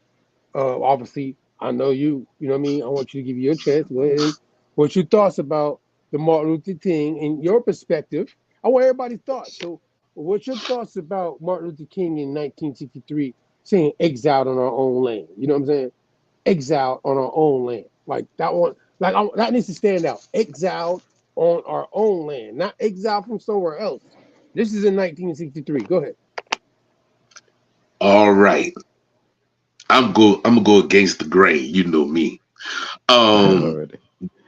Dealing with the exile in America or exile in the homeland. I said in 2012 that since you knew we was exiled in our own homeland, you should have never went for the Civil Rights Act. And another thing is, you should never have dealt with the NAACP, who was actually started by the Jews. And dealing with the speech, I Have a Dream, the speech, he didn't write the speech solely on his own. Jewish. Jewish. Because Jewish is all of them, right? Oh, Jews, all of them, right? So dealing with that, he had two attorneys. He had two attorneys that helped him on that speech. One name was Stanley Leverson, and the other was Clarence Jones. They both was attorneys. All right. One who was Stanley Leverson, Levi's son, Jewish, right? And you had Clarence Jones, who was also a Southern Christian minister, who was also an attorney. So now you have to look at this play. The vernacular that he used in his speech, yes, he said that the Negro was exiled in his own homeland, but still, your attorneys in them should have sat down and looked at that Civil Rights Act and be like, hold on, man, they got some loopholes in here that's not sitting right for my people. And by them having being attorneys, they should have known that 100 years later that he was speaking about, when the United States Supreme Court said that civil rights was deemed unconstitutional. But nobody don't speak about that. So he mentioned 100 years later. Well, 100 years later will bring you to what? 1868, 1865? And that's where the Supreme Court says that civil rights was deemed unconstitutional. So now you really got to think about this. Like I said on my blog talk show, what was really going on here? Because even Lyndon B. Johnson said, I would have the Negroes voting Democrat for 200 years. And that is not for their best interests. And then you turn around, next thing you know, every 25 years, the so-called voting rights of the Negro have to be renewed on the Senate and on the Congress floor. What's really going on? I'm glad you said that too. See, I want to move it around because see, we're gonna get to something. I think it's gonna be a combo of information coming out. I want to hear from different thoughts collectively. You know what I mean? This conversation. Traveling Bear, it's on you, man. What's your thoughts about it? I want everybody to tap in on each part of this. So, Traveling Bear, Martin Luther King, 1963. How you look at it? I remember when I first heard it.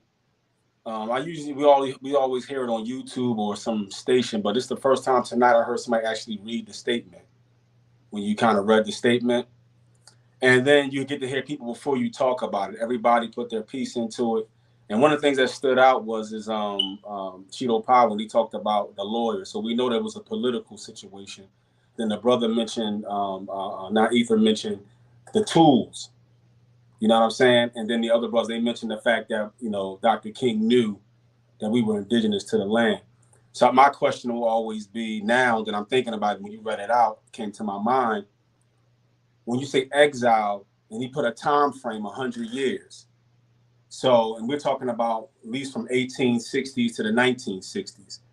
So within that time frame, that's when the exile was happening. So my question now is, before that time period, were we really in exile? Because we were signing treaties. This whole slavery thing has to come into question from that point of view.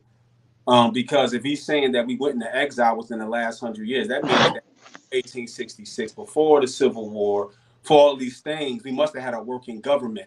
I don't know if it was a whole government or it was broken down into sections of the country, but it had to be a working government. So his speech to me now means that he knew, and also I think he was saying that we only have been in exile as, being called, I guess, Negro or colored or whatever. We only been in that because the exile was really, it's not physical. It's really mental and spiritual. It's a mental exile and a political exile. It's not a physical one because we're still here. I mean, they moved us around physically in different places, but the exile is really mental and it's political. So, that's how I look at it. You know what I mean? I'm glad you said that. Really. So it hasn't been that long since we've really been down and out. No, I mean, 1863 to 1963. That's the time frame. That's 100 years. I want to make sure this is chronological. I ain't trying to mix no dope. You know what I'm saying? So when I say this, because I'm gonna go back deeper than that later with some other parts of the term exile. Yeah. Because I want this to be understood right here in this kind of way. But Black Jagger, you didn't get a chance to mention your thoughts on this. It's on you. Black Jagger, what's your thoughts on the Martin Luther King 1963 time frame? Can you guys hear me pretty good? Yeah, you're good. Perfect. So, I mean, I think that we sitting on the brain trust right now. Just shout out to all my brothers for bringing so much positive information. But just to continue on with what Traveling Bear was talking about, I think he started to realize that they brought him in to do a joint venture to bring the people in under the new social contract, right? And then he started to realize that social contract wasn't going to benefit the people at all, right? So I think that when he made this statement, it was kind of like a breadcrumb for the people to understand, like, hey, it's in this gut. This is the clue for you to find your freedom in the future, is understanding that this government that we're now joining is not the original government, like Traveling Bear said. There had to still be operating family and tribal governments on the land, because obviously we were doing treaties, right? And there were still other jurisdictions that existed before we integrated. And I think that that's the part where there's the disconnect with our people, is understanding that the United States itself is an unincorporated business trust organization that has their own guidelines and bylaws, and we opted in to that social contract to be under that fictitious jurisdiction. And so what we're facing now as we move forward is learning how to separate ourselves from that integration, because there's been a symbiosis, except there's been no benefit from that symbiosis. I'm glad you said that too. See, I want to do this before we go further into this conversation tonight. I want to show, how we do it here. I'm going to show a source, Free People of Color, and then I'm going to show 2 treaties back to back. All right. I'm going to do that, and I'm going to ask y'all to comment on it. And I'm going to go the opposite way. So Black Jagger, and then Travel, I'm going to go the opposite how I started. You know what I mean? So we can keep this fair. So let me get Free People of Color real quick. And then I'm going to read the treaties. I'm going to read this.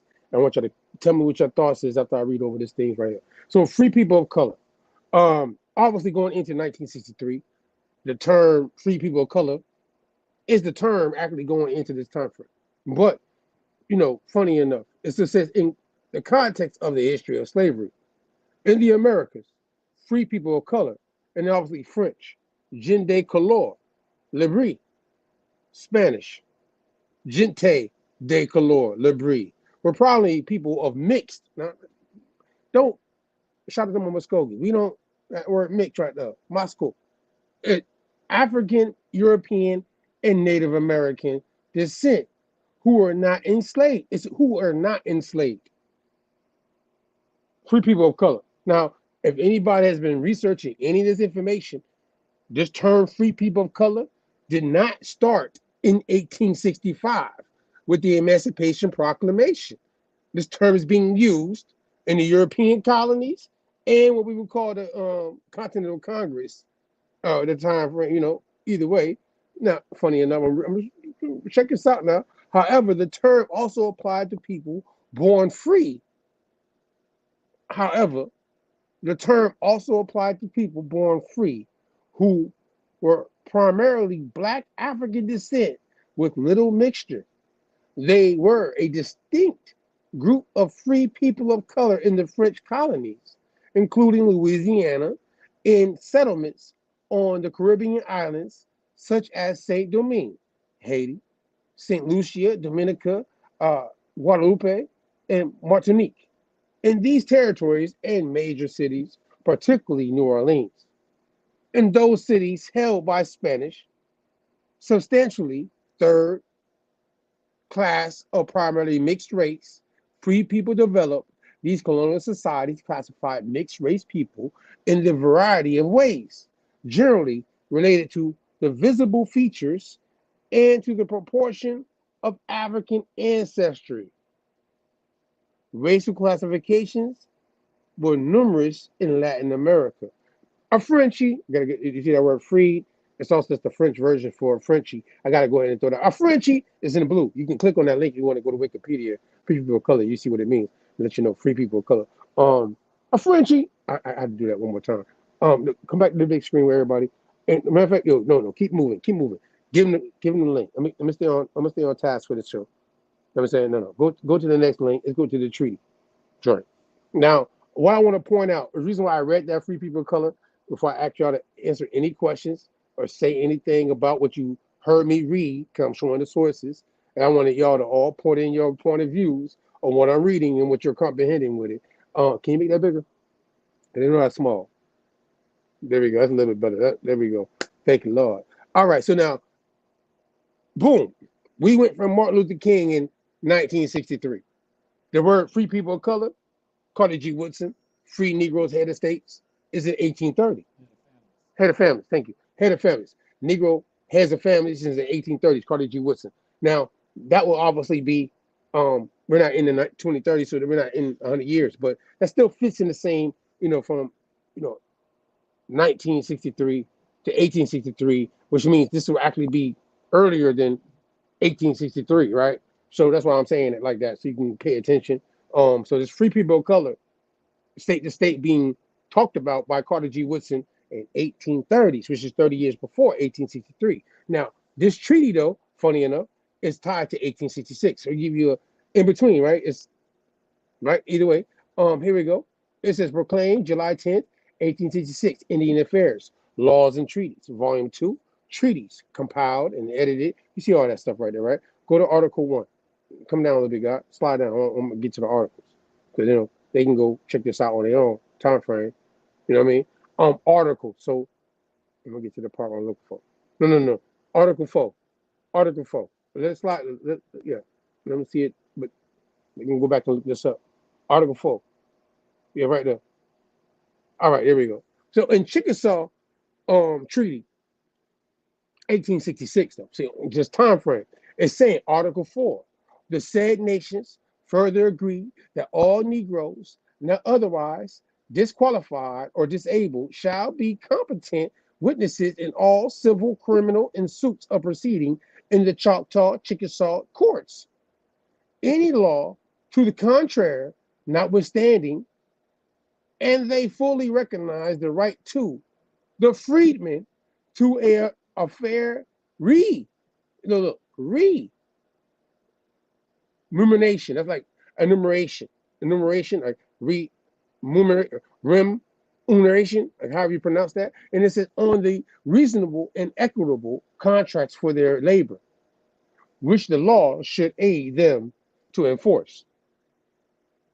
And they agree on the part of the respective nations that all laws shall be equal in their operation upon Choctaw, Chickasaw, and Negroes, and that no distinction affecting the later shall at any time be made, and that they shall be treated with kindness and be protected against injury. And they further agree that while the said freedmen now in Choctaw and Chickasaw Nation remain in said nations, respectfully, they shall be entitled to as much land as they. Come on, slide down a little bit. Let me make people to get this shit right up. It's a treaty. I don't write this stuff. May cultivate for the support of themselves and families in cases where they do not support themselves and families by hiring and not interfering with existing improvements without the consent of the occupant, and being understood that in the event of making the laws, rules, and regulations aforesaid, the 40 acres foresaid shall stand in place of the land cultivated as last foresaid. Article 4. I'll make sure you got that. Give me the next joint real quick, God. And I want to make sure I'm going to Article 4. And this one, you know, that Chickasaw, right? Chickasaw and Choctaw, right? All right, let's go to the what's the one here? That was the Cherokee. I got one more, and then I'm gonna let y'all open up. You know what I'm saying? I want to read one more real quick. This other treaty, Article 4 and 9, for y'all out there that want to look into that particular treaty, right? Let me know when you're ready, God. I want to make sure everybody catches this. Everybody on the audience, you put in the chat, you know what I'm saying? This is something, we action, not only just the panel, but when we read from the treaties and the articles of the treaties, the words are there, you know what I mean? They're making distinctions. The word freedmen and different things. There's people already in them areas before they got removed to them areas. So it's not like Oklahoma was just a desolate place. Nobody was there. You know what I mean? But either way, you ready, God? Right. Hold on. I want to make sure we get this treaty for y'all. You got it? That's it. Yeah, that's it. I know. That's the one I want. No, then. It's the no, that's the Stan Wady joint. I need the one yeah, that's the one I want. That's the one I want. Yeah. Let me see that. Because it make it clear. I'll try to get the best one to make it clear so everybody can see it. You know what I'm saying? So ain't gonna be no confusion from what I'm reading from the people that's watching on the public level, or everybody in this is our guests tonight. All right, so boom. Treaty with the Cherokee, 1866. So we just talked about the Choctaw and the Chickasaw and the other treaty. Now in this one, Now, free people of color now, pay attention. Article 4, slide down. Preamble, slide down. Article 4, yeah. Say like how Article 4 in that other joint, right? Can you make that bigger? That's the biggest it's gonna get. Man, my cataract. Okay. All Cherokees and free persons who were formerly slaves to any Cherokee and all free Negroes not having been such slaves who resided in the Cherokee Nation prior to June 1st, 1861, who may within 2 years elect not to reside in northeast of the Arkansas River, in southeast of the Grand River, shall have the right to settle in the occupancy of the Canadian district southwest of the Arkansas River, and also all that tract the country lying northwest of the Grand River, and bounded on the southeast of the Grand River and the west of the Greek reservations to the northeast corner thereof. From hence west on the north line of the Creek Reservation to the 96th degree of the west longitude. It's a lot, right? It's a lot, right?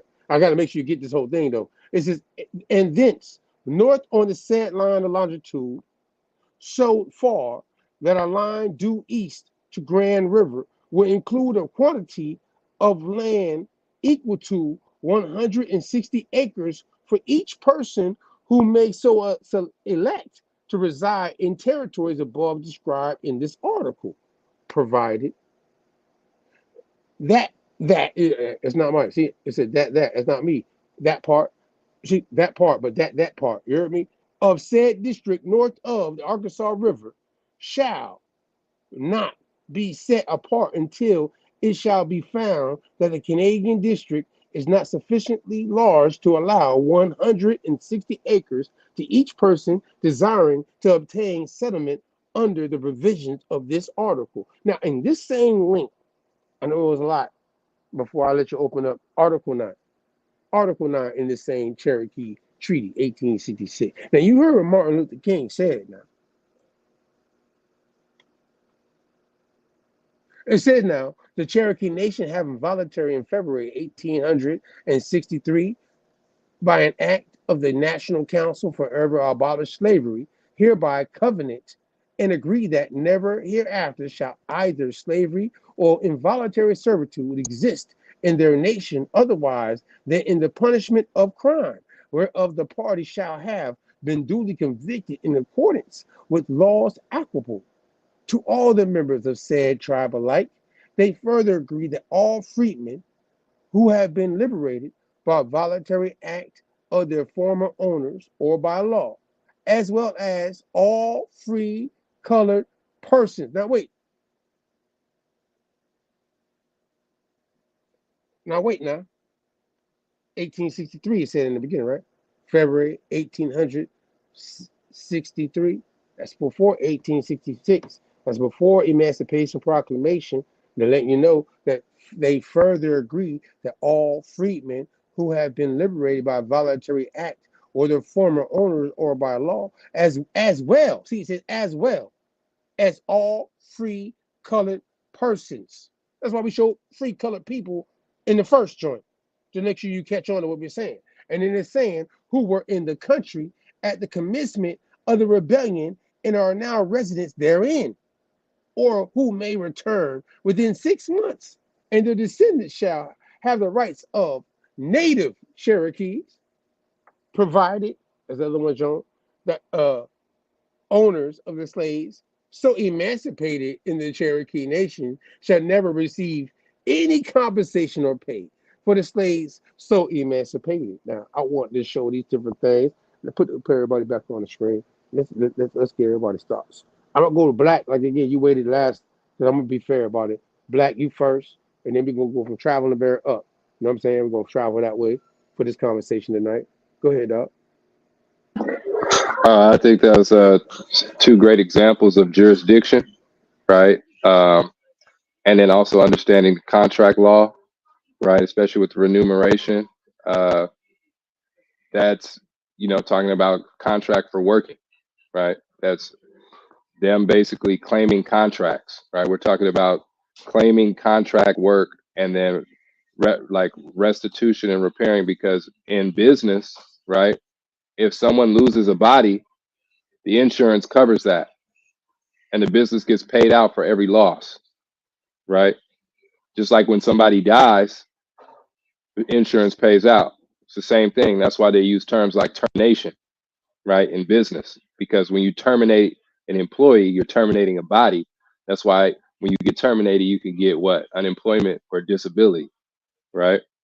It's the same thing. So then they're establishing the jurisdiction through latitude and longitude, which takes it out of the jurisdiction of the said government, right, that they're talking about. And then when they're talking about in the last article where it talks about the rights of native Cherokees, right? When the owners would release these slaves or emancipate them, it's also saying that those owners who previously owned those employees did not have the right to recoup for the loss of those said emancipated slaves. I'm glad you pointed that out. See, I'm glad you pointed that out. Now, is it clear though between me and you before I move on to the next person to speak on this, that as I read everything I'm reading, there's free people of color that are not tied to the nation that's in that area prior to 1865? Is that not clear? Or am I Correct, tripping? because what's happening is there's also a domestic slave trade that's happening where in the continent into different regions and different areas, right? So Right. people are being taken either for being like a blacksmith or whatever type of work that they do, and they're taken to other places, right, to work. But then when they want to return to their own land, there still has to be some type of reservations for them. Interesting. I'm glad you said that, dog. So, Traveling Bear, it's on you, dog. We going in order, back and forth. You know what I mean? What you thought about that, and what you know what I mean? I hope you caught everything. If you need me to pull up anything, let me know. I mean, the first thing that jumps out to me is the fact that so-called Black Indians, as they say, these people were already in these tribes and nations with positions and able to have a vote and speak during slavery and during the Civil War. I mean, that piece of information right there goes a long way. I mean, because once you see that type of information, like, well, wait a minute, then you can't even apply that story that you've been giving me my whole life to everybody, because I clearly see that we're talking about millions of people here. We're not talking about some 500 people here. We're talking about millions of people this is happening to. So, and it also shows you that since that 1790 census, man, you know, they started slowly implementing this corporation, this way of disfranchising us from our land, from our mental state, from our psychology. Because if you start naming me something and you start killing my clan mothers, you start killing my chiefs, and you start sending my children to Indian schools, and you start dressing them different, talking different, by times from 1790 to the 1860s, I mean, you've already had 70 years of indoctrination, and we were still fighting him. So it goes to show you that this wasn't a simple process. This is a long-going process of changing, because, like I said, it wasn't physical, because you couldn't physically take me out of here, but you had to find a way to keep me from fighting. Could you imagine if they lived here and we still remember who we are? There'd be no way for them to walk down the street if we still had an idea of inkling of who we were historically in this country. There's no way they could walk down the street. So you had to get a way to where you can mentally, to the point where I don't even remember who I am anymore. So you can see where they were slowly doing that, because how can you just take tens of millions of people outside of what they're used to and then tell them, oh, because you had to start giving them corporate unnatural names, you know? And I'm not saying Negro and all these things are naturally bad terminologies. You know, that's another conversation. But what I am saying, inside their corporation, inside their system, the way they apply it to us, it takes us away from everything that we are. And if you give me from 1790, 1866, and then after 1866 on, you clearly see you're Black now, you're colored now, you're mulatto now, you're quadroon now, You're this now. You're that now. So to the point where after generations, we don't even know about Yamasee and Powhatan and Seminole and Cherokee and Shinnecock. All we know is you a black nigga. Unfortunately, right. And then what they don't tell us about all the mixing that happened, and some of the black Europeans came and these people came because they just made everybody one big nigga. And Frenchie.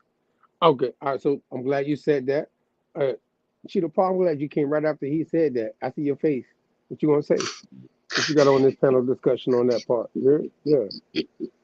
I knew you were gonna say that. I do. I'm waiting for you. You the wild card. What you got on this? Oh yeah, thank you for making me the wild card, fam. Yeah, you the wild card. What you got on this? This the thing, right? What people don't fail to realize, that dealing with those treaties of 1866, right? That is the Reconstruction treaties. Bingo. Reconstruction. Reconstruction of what? Because once again, as Mac was reading, he was saying about the people being in the tribes already. Then you have to really ask the question, who was making the motherfucking deal? And who was the kickbacks on the back door of it? See, this like one said, you couldn't beat us because we still here. So now you got to ask the question, who was the niggas that made the deal with Andrew Jackson and them? See, nobody don't want to talk about that. Just like Martin Luther King and them did a deal. Just like Martin Luther King did a deal. You know what I'm saying? He spoke the game, but until Elijah Muhammad said, bruh, you know, hey man, after he got finished talking, and he turned around and said, I led my people to the burnt house. Nigga, it was too late already. It was too late already.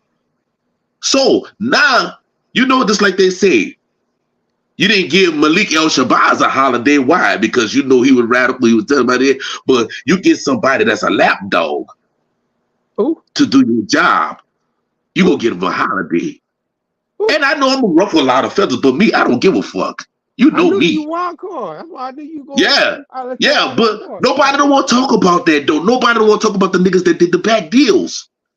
Because look at it. You don't even have to go to the 1700s. You can go to motherfucking 1812, which was the battle of the motherfucking Red Sticks. But nobody don't want to talk about that part.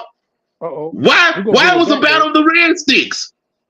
Because you had people that say, Andrew Jackson, we did a treaty with you. You know what he say? Man, I don't give a fuck about none of that, man. Get your ass on that trail. Get on that trail. But see, nobody never asked the question, why the fuck they didn't make the Seminoles walk the trail? What's that part? Why did it make them walk from Florida to Oklahoma? What Seminoles? You already know. And I'm gonna keep that part in there. Because they already had problems with us from the 1700s already. And it was like, well, we can't say these niggas' name no more because it struck fear in the Toby High Top face. It shook them.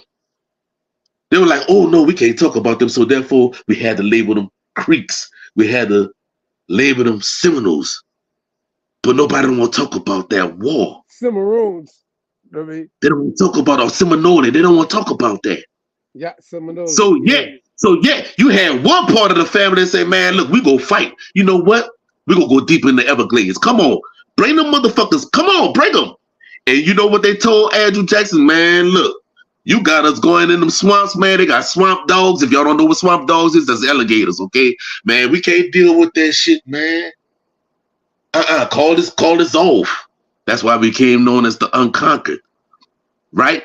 Those of us that stood and stayed.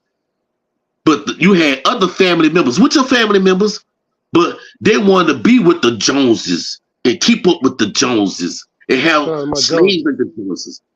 Yeah. You know what I'm saying? You know, but they don't want to talk about that because the first ones to do a treaty with the tribes was Albert Pike. Don't get started. Oh, wait. Before you go there. Chito. You go there, maybe you're going to have to come back around for that. Chito, you want to start some other shit. We gotta keep this in order. We gotta keep this in order now. Don't do this now. You feel me? But I appreciate you. All right, family, go ahead. Yeah, I'm glad you in the middle. I'm glad you almost in the middle. Nine Ether, you next. I want to make sure everybody touches on what I read and what you saw, what you think about everything. The last 3 links I showed were treaties and free people of color before 1865. So we know there's free people of color, not enslaved. It's enslaved people, but it's also free people of color in this time frame that people, for whatever narrative they have, this is the facts of the treaties of Indians and on the outside. Go ahead though. Now it's on you. Article 4, I like Article 4 in there that's showing the demarcation line of the area, this is 1863 treaty showing an area that is Oklahoma that has been ceded 30 years prior through the Trail of Tears in the Cherokee Nation versus Georgia. In that particular case, Cherokee Nation versus Georgia and Worcester versus Georgia. Worcester, they trying to stop the white boys from doing business within Indian jurisdictions. So Worcester is being blocked from dealing with that without a specific permit or pass from the United States. And then you have Georgia versus Oklahoma, where they're saying because of prior treaties, any treaty, I heard Traveling Bear say something about treaty. Those prior treaties in the case of Cherokee versus Georgia states that those prior treaties by default make state-to-state regulations and government. So it's stating that, you're dealing with the Cherokee Nation as a state. This is why John Marshall ruled that it was unconstitutional for you to remove them. So it ain't like they lost the case. They tried to play the game in the United States government. John Marshall ruled on the behalf that you cannot remove them. Andrew Jackson said, I got the military, let John Marshall enforce the law and remove them to this territory that's being marked out, because now you have them no longer in the South. You don't have the problem of Worcester versus Georgia, meaning white boys going into Indian territory and taking that coin, that silver bullion, outside of the circulation of the United States government. There's 2 systems going on at this time. And they're just making a treaty in 1863 with a particular people, like Chito said, who's signing what. So they're saying with these particular Cherokees and Choctaw and Chickasaws, we're going to reinforcing these treaties because we're about to take over a whole bunch of land. That 1865 is jurisdiction now, because now you're going to have all this land of all this Indian territory except for Oklahoma. So now we're just running to Oklahoma.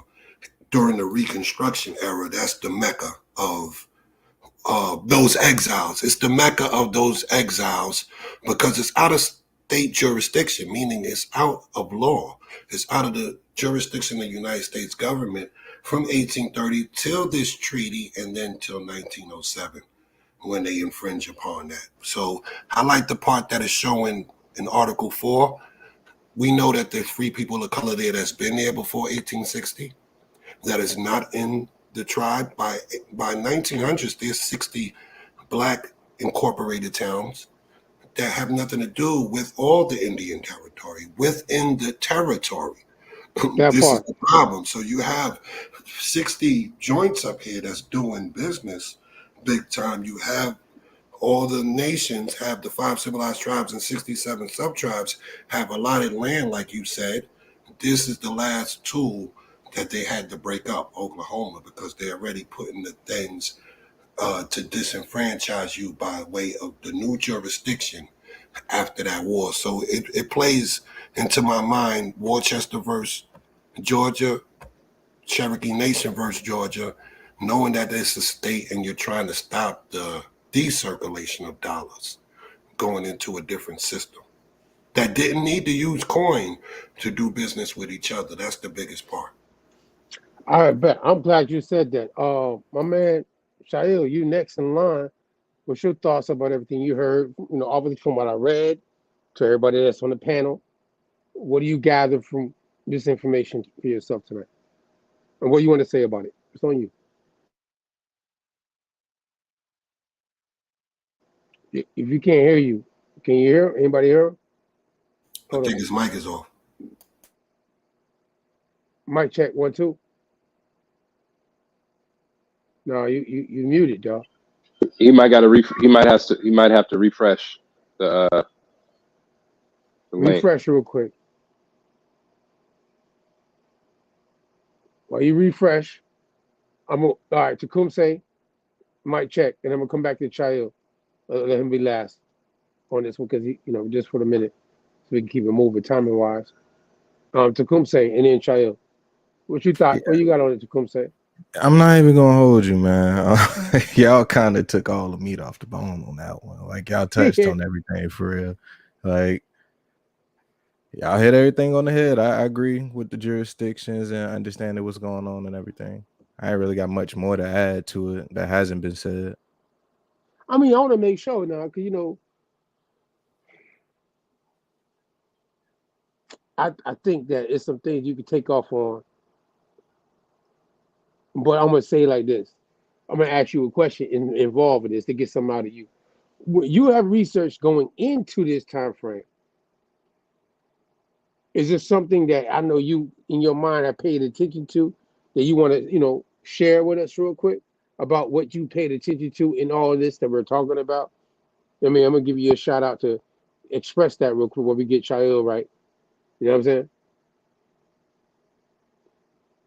I mean, in what sense? Like who these people are, who they dealing with? Like Yeah, like I want your opinion on certain things of the free people of color. You seen the comments on our joint before this last week. You seen we had Dr. Dixon and Zarian on our joint. Like you seen the last couple of weeks of our show. The people from what I mean, we're covering a lot of things. So and you see a connection. I've heard you put it together. So I want you to just plug that before Chael. Chael, is your mic working? Can I hear you? Mic check. Hey, man, they tripping on Shael right now, bro. You're gonna have to come out and come back in. Go ahead, say that real quick though before we go into this next part. Is what you got on that? I mean, the only thing I guess what you pushing toward is like the free people of color thing and Yeah. who they are in totality. Like I think when we looking at that historically, we got to be honest about the history of the people that were coming into America 1492 after and before then. And when I look at who the free people of color are, it's a mix of what you would call indigenous people. These could be Scottish and Irish people who were expelled during the time of Oliver Cromwell. You got Sephardic Spaniards who end up in this area. So it's definitely a big mix of people that's getting put under one big banner called Free People of Color, which originally comes from the Negro status, which was denoting a Jew, but that's another conversation. No, it's not another conversation. Give me the Exilarch God, and this where Nine Ether and you, and then I'm gonna let everybody else tap in. I Shalil comes back in, I got him. You know what I'm saying? You know what it is. I mean, I'm gonna let him touch on both when he gets his chance. Whatever his communication problem is, I hope he pulls back up. So we want to make sure this is something we've covered. Shout out to Nine Ether, and since Tecumseh kind of like Tecumseh, you throwing alley oop, Sean Kemp, you heard? Exilart, you know what I mean? Aramaic, by the way, shout out to that language. That's one of my favorite languages. Like I ain't gonna front y'all. You know what I'm saying? Outside of what you call American languages. Oh shit, it's tied to the American language. I'm talking shit. Either way, it says title given to the head of a Babylonian Jew, who, from the time of Babylonian exile, see, exiled in our own land. But this term exile goes back to an origin of history of people too. You know what I mean? So I want to make sure y'all got that too. We're not confused about history. You know what I mean? Like we're using in understanding what he said in 1963, but this history is tied to a group of people. Exilarch, see? Exile and an arc. You know what I mean? Can you scroll down a little bit, guy? I'm gonna read this whole thing for them. Make sure they get this. And I'm gonna let everybody speak on this one little part right here. Yeah, that part. All right, so then it says, Gulut, the chief of the Gola, or prince of the exiles, held a position of honor which, recognized by the state, carried with its certain definition prerogatives and has heredity in the family that trace is descent from the royal Davidic house. The origin of this dignity is not known. The historical document referring to it dates, I said dates, date from the time when Babylon was part of the Parthian Empire, and it was preserved uninterruptedly during the rule of the Sassanids, as well as the several centuries under the Arabs. I want to make sure you got that part. So there it is. I'm gonna leave it there. Pull back up, everybody got. Now make sure everybody got that part. This term exile that Martin Luther King said in 1963 happens to be tied to a group of people in history. This is from the Jewish Encyclopedia, by the way. This is their source. Exilarch. You know what I mean? It goes back to people that was exiled out of Babylon, Egypt. They went into Europe. They went into Africa. I mean, shout out to Lee Cummings last week, right? You know what I'm saying? That was just with us. It's tied to the Negro. And because Right. So go ahead. no, go ahead. No, you I was jumped gonna say off. Go because ahead. what you saying that goes back and shows the splitting from the pagan kingdom to the monotheistic kingdom, right? So that's why they being exiled out of Babylon, because the pagans is taking over that area, right?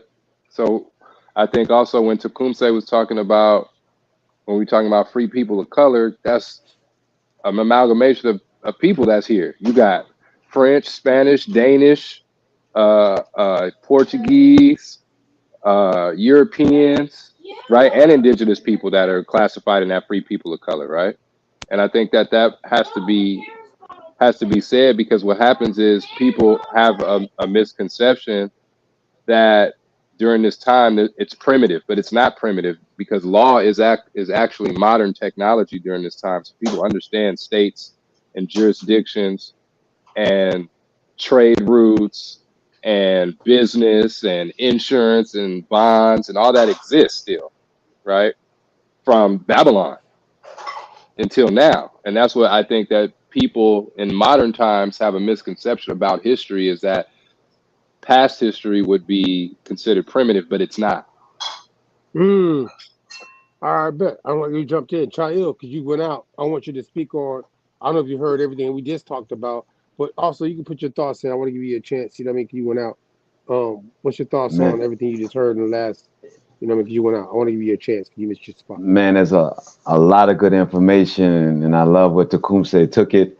But I'm gonna go back to what Nine Ether was, and you know, most of the time people want our history to be linear, you know what I'm saying? But it's not. It is so many things are happening at the same time. So like as you were reading the articles and talking about the Choctaw and all the people that's in there at that time in 1763, they weren't supposedly had taken into slavery. But as Nine Ether said, the government was positioning them to get to this place where they took all the land through all of that legislation. And what that took them to was the Dawes Roll. The Dawes Roll came into 1898. So as he said, when they came in and took all of that land, right, to figure out what they were going to do with it, this is where you got the $5 Indian to come in, as where they were paying $5 to get on the Dawes Roll, and they were taking Indian or Aboriginal names. These are the Europeans, the Caucasian Europeans, taking Aboriginal names, getting on the Dawes Roll for $5 and getting the lands that we all have here. And that was going on from 1898 to 1914. Then you had Walter Plecker that came in 1912, right, with the vital statistics that start changing everybody's identity all the way through to 1946. So what I'm saying is that the way we were taken over here was like, you know, Traveling Bear said, you know, there was no such thing as any, you know, these people came in with guns and took over the place and hijacked everything. It's speaking to what Chito said when it came in reference to who was making those deals. When you understand that here in the southeastern part, you know, we had the Spanish since 1500s, right? As you always go to Mac, right? The Spanish was here to from 1520 all the way up until now I'm gonna give you something. I'm gonna give my brother a shout out.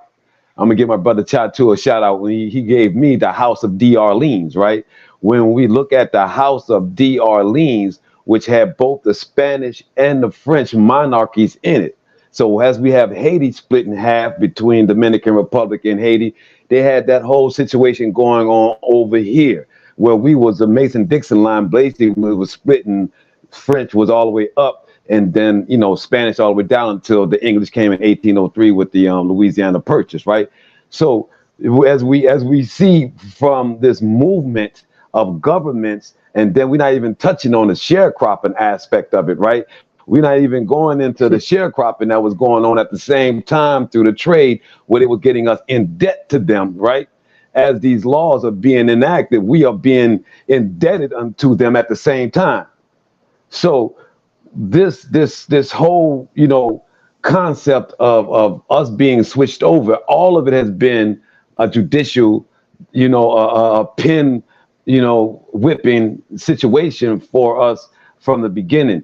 And we have to understand that, as Martin Luther King was talking about the exile, and this is the alley-oop, being I'm a Hebrew, I think I'm the only one that's on this panel that's screaming Hebrew and got a show doing it every Monday, Wednesday, and Friday. Exactly. I understand the Exilarch. When you see I ain't getting your bite, that's right, you know what I'm saying? Yeah, I ain't mad at that. So the Exiled, you know what I'm saying, was actually the one that hit Ireland. So the Davidic, it was Jeremiah that actually hit Ireland with all of the daughters of David, right? So when we talk about the Spanish and the Irish being here, I mean the Spanish and the French being here, but the Irish was here way a little bit earlier than that. What you about to say?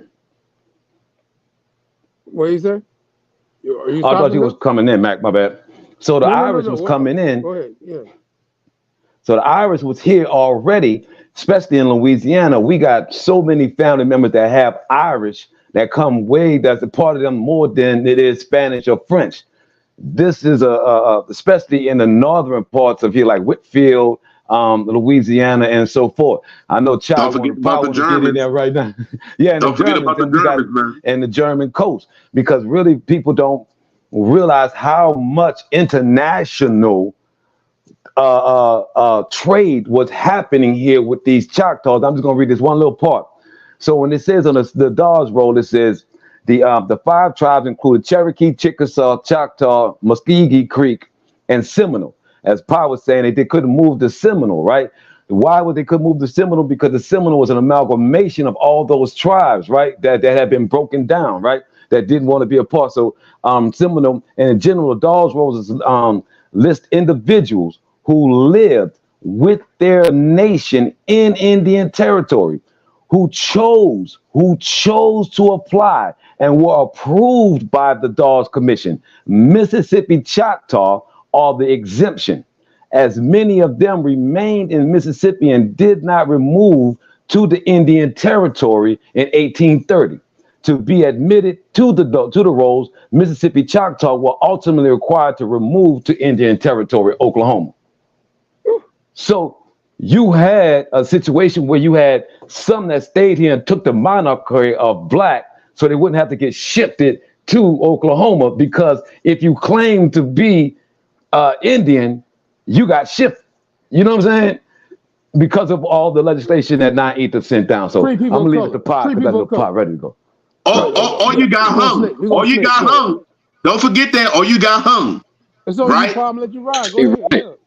That's why you have to study to be approved as a Christian.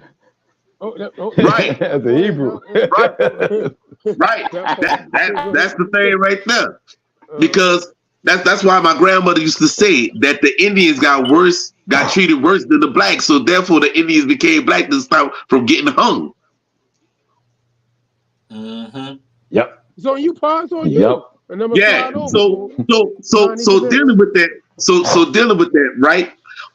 Another thing is, just like Khalil said, that you have everything that's going on. Now remember, you had what in 1715 you had the Yamasee War. Then after that, you wind up having the Gullah War, which is still the Yamasee War. Then you had the first Seminole War, which is still the Yamasee War. The second Seminole War, which is still the Yamasee War, and the third Seminole War, which is still the Yamasee War. it ain't never stopped fighting. It just changed the names. So you have all this going on. So now you got families in them splitting up. You have the white sticks versus the red sticks. Somebody said, Let me hold add up. to that though. While that's happening, y'all have to realize that there's another underground railroad that was going on, which started in the 1700s with the Hebrews that got kicked out from Portugal, Spain, and Iberian Peninsula, as they had the first graves in the first pirate graves, right? Were in Jamaica. Pirate graves. Yes, in pirate indeed. graves, right? Were in Hunts Bay in Jamaica. So when we talking about Maroons, and this is why I'm going into that, because I want to tie into what Pa's saying. So when we talk about the Exilarch, the ones that got exiled, and the Maroons, so the Marrano is the terminology that Maroons come from. Some disagree on that, but Marrano meant the Hebrew that had to be converted, right? That act like they was Christian, but kept their ways. The Caucasian, now this is very important, the Caucasian Hebrews, they were called conversos. Facts. I'll get into touch into that later. But they were called Marranos, and these were the same ones that were here when the Indians said that they ran. So when we talk about how did we get the Hebrew into the southeastern, right? So when they say where did they run to? So the Indians ran to the Maroons, well, the slaves ran to the Maroons, which they found were the homeland of the Marranos, which was also meant in the march in the sticks, which just basically meant the transportation from the pirates going from the Gulf of Mexico back up through the Atlantic and through the Caribbean. Go ahead, Pop. Okay, my dear Pop. Now, you know what? Now, oh shit, where you me and Ethan and I had supposed to do the Pirates of the Caribbean. I'm still waiting. No, I'm you still on part waiting. two. You on part two. You on part two. Man, let me know when y'all Okay, do that. okay. Because I see all that. All that is a part of that. See, and that's what people don't understand. Stop. Pause. About the pirates the other day, back. Don't do it right now, goddamn. We was just talking about that. Don't do that all right. shit right now.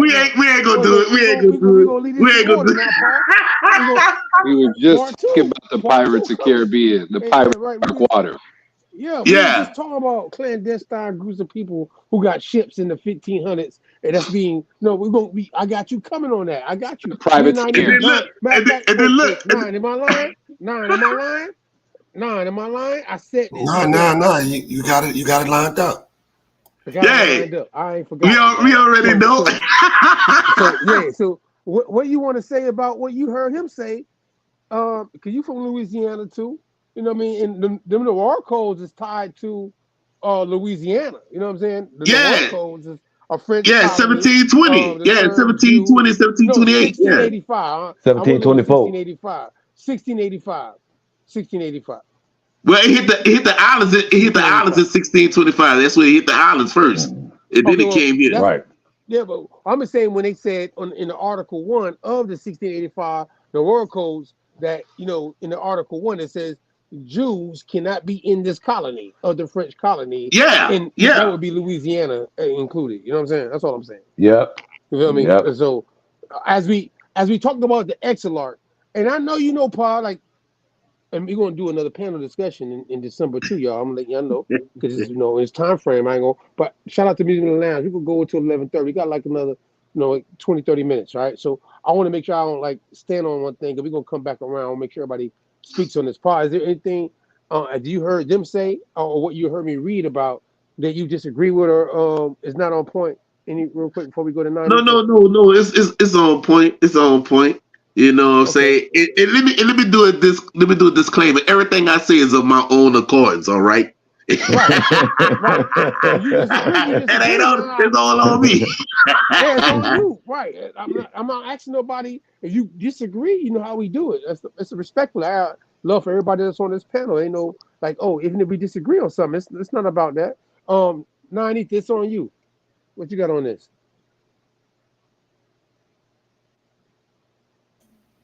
On the Exilarch part?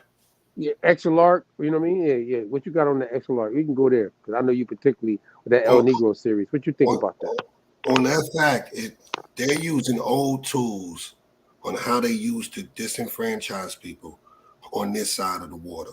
So when you look at the Exilarch and you look at the Portuguese who came first a lot of their bloodlines was tied to Exilarchs who were, like Chalil said, you couldn't openly express that faith in the Catholic monarchs of the time of Ferdinand and them.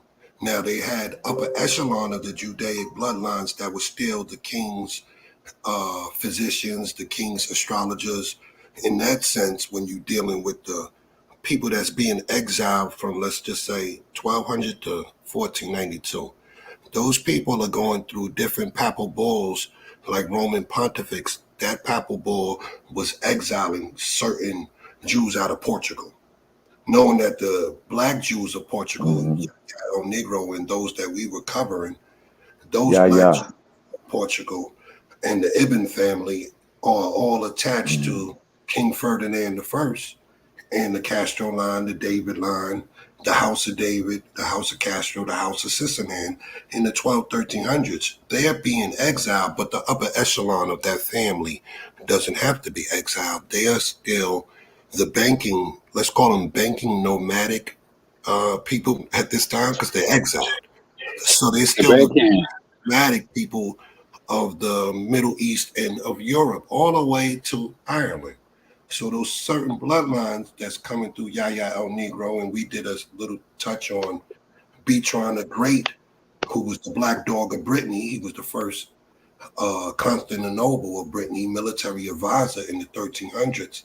These families, only the top of them were able to stay at the top until the expulsions of the edicts of 1492.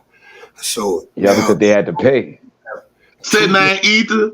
Say nine ether. Keep it true. Keep it true. That was no fucking Portugal. They both were Spanish, but you know the Pope, he went head on and split the cousins up. Just looking at but hold up. Looking at the biblical blood. I mean, Portugal is before Spain, my dude. It's before Spain, right? Portugal is before Spain. Portugal is set up by David Yahya ibn Hayya, the Hayya Exilarch at the time. The Goam, they not using that at that time, but through his son Yahya in the Order of Santiago, they created this whole Portugal kingdom, and they were sending their family to infiltrate what you consider the Spanish monarchs so that they could play on both sides of the arena. And they were getting caught doing this. And what was the name? What was the name of Spain before it became known as Spain? What was the name of Spain before it became known as Spain? Castile, Aragon. It was Castile. Ain't no goddamn Spain. Castile. The first count of Castile is Ferdinand. Listen, the first count of Castile is Ferdinand El Negro Nunez, 1910, also known as Ferdinand Gonzalez. He's the first count of Castile in 900. Excuse me, I said 1910. 910. Yeah. So that's the end of the Exilarchs, because after the 700s, the Moors are there. Though Yahya's family is fighting the Moors. So you have black on black crime at this time. You have the El Cid putting on David, Hayya bin David. He's putting a hit out on him. So it's two classes of, let's call them black. On that shit. They're fighting each other through that whole thing. And now whole thing today, when they get on their side, they know they have a pattern of how to disenfranchise those that they want to exile. And now they're using that here in America. But didn't one of the Pope, what Pope that was that played the game in that as well? What was the name of that Pope that had to do the split of the family? What was the name of that Pope? Pontifex, the eighth, I think.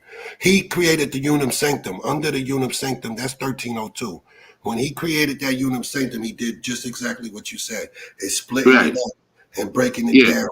And then 10 years later, they're getting rid of the Templars. And the Templars at that time, Hayya bin David, the senior, Yahya's grandfather, he is the administrator of Templar lands. So any land that the Templar conquer, they're going to the Ibn Yahya David family. Yeah, because Jacques de Molay, he was the first Grand Commander. There you go. He was the last. Right. He was the last, really. Secret. He was the first up front, last secret, because the Goams were doing that behind the scene. So when we deal with money, remember this: those knights deal with taxes and tariffs. Yes. Hold on now. Hold on. I'll make sure I get into this before we get out of here tonight. Because I want to go touch, and it's a lot of information that even though people might have gathered, like, I know y'all just talking to us, I'll be doing Clubhouse and shit. You know what I mean? Some of y'all and Facebook, how I talk to Chito Pa and Shaman Man, Chilil Jones. Again, Chilil, before you leave here, I want you to promote that what you be doing. We ain't biased to that because, it came over. You know what I mean? Absolutely, it came over. Absolutely, it came over. Traveling Bear, from what you said, what you got to think about everything you heard, from what we read. What's your part on this panel discussion part? I think like with with the brother Chito Pa was saying and the non-ether was saying, what everybody's saying, it seems like to me, and I always try to just use my mind on stuff. What y'all saying, it makes me look at the terminology used on people to classify people as a deeper thing than just saying, oh, you're black, you're white, you're Hispanic, you're this. It looks like a group of people hiding. There's a group of somewhere hiding somewhere underneath all of this, even though it looks like they're hiding us. Yeah, obviously. Being buried. Yeah. Hold on, wait. I want to hear him start now. Let me finish so we can get everybody in. Yeah, I'm gonna come back around to everybody. Underneath My bad. Technology, and It's on obviously, you. one of the reasons for that is to hide us too, to hide who's the owners of the land, who's the owners of these mounds and cities and all of that. That's a big part of it. But it looks like that because of that, there's a group of people who have got exiled from places overseas, and they're here in the Americas right now, and they probably are the ones who's really calling the show, and they probably look more like me than they do Donald Trump. Yeah, I like how you point that out. Is there anything you want to say before that? That's what I kind of got from it, I mean, it's deep. I like to make a correction right quick. That was Hughes the Pain. Hughes the Pain. He was the first Grand Commander. Then Jacques de Molay. There you go. Then Jacques de Molay came after him because after Hughes the Pain had passed away, the 9 family that actually started the Templars, they passed away. Then Jacques de Molay of France, then he became the second Grand Commander. Okay. And then that's when they became the bankers, and then they went against the Roman Catholic Church, and then that's when they wound up getting crucified at the stake on Friday the 13th, and that's why they say Friday the 13th was a bad number. Okay, boom. We dropped. Shout out to Pa. All right, Tecumseh, man. You see how all that rounded off? You know what I mean? It's on you to finish off this last part of that part, and after that, we're gonna round it off for our panel discussion tonight. Tecumseh, what you thought about everything you heard tonight and the last parts of what I asked the questions, what I read, and everything? It's on you. I think especially this last part, everything connected, whether you talking about what Pa just brought up about Jacques de Molay. Nobody talks about where that fleet went. That fleet ended up in Canada. It's similarly connected to what Shael was bringing up about the Irish, and not talking about essentially how through Jeremiah or Aokade, what they specifically called him, how those people end up migrating out of that area as well. They have documentation by their own people. There's a voyage by a man named Saint Brendan that documents him coming into the Americas. He's Irish. You have the stories of Leif Erikson and the Vinland sagas. How people look at that. You find Vinland itself, where that's at. Even the name Maine, for an example. Not trying to go too far off into things, but it could be speculated that the name Maine actually comes from a Irish or a Scottish deity, Manannán. You see the correlation within the language families. You see basically in all of the Algonquin family, you see a heavy correspondence, the Gaelic words. It's a bunch of cognates. So there's definitely a connection of, we call them like, just for a blanket term, Jew, but these people were in different nations. They were Welsh, they were Irish, they were all of these different nations who find their way over here and kind of incorporate themselves in different tribes. Yeah, I mean, it's crazy that as everybody said what they said tonight, I think some people got energy at certain things when we had these conversations, right? I mean, I clearly this week to let y'all all know, when I decided to go this way in direction, and inviting this, obviously this panel discussion, it's because of this one thing I want to leave with y'all tonight, and we're gonna get out of here. Is the term exile, like Martin Luther King said in 1963. We were the ancient. We touched everything. We've been touching some time frames, covering a lot of ground on the low from everybody that spoke on things that he spoke about. To let everybody catch on, right? Now, at the same time, and there's charters and different things in these colonies that we can prove are being done based off the conversation that's been had. You know what I mean? Well, what I'm going at is, and I'm seeing more and more, is that the Negro is tied to this term Exilarch. It is tied to prior to any conversation of any person in the Americas that will be labeled an Aboriginal, First Nation, American Indian, autochthonous. You know what I'm saying? The word Negro is being used before in the European or even an African word language. There's not here in the Americas until the European, which is the Portuguese, because they're the first ones to go into West Africa. They're the first ones to come to America. And they just so happen to be the first ones dealing with the word Negro. They happen to be the first ones dealing with the word Guinea. You know what I'm saying? But no one wants to give them credit for what their colony has done, because they got absorbed into the Spanish in the 1600s. And no one wants to talk about that. But the Portuguese situation is really the ones that is termed Negro, Guinea, because they're the first ones going into Negro, Guinea, West Africa, and they're the first ones coming into Brazil and other areas, Labrador, Canada. They're the first ones up there. Don't they have a dog called a Labrador? Oh, yeah, they do.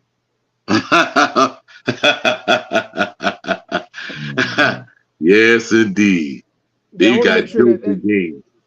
I mean, I'm gonna let people see that Labrador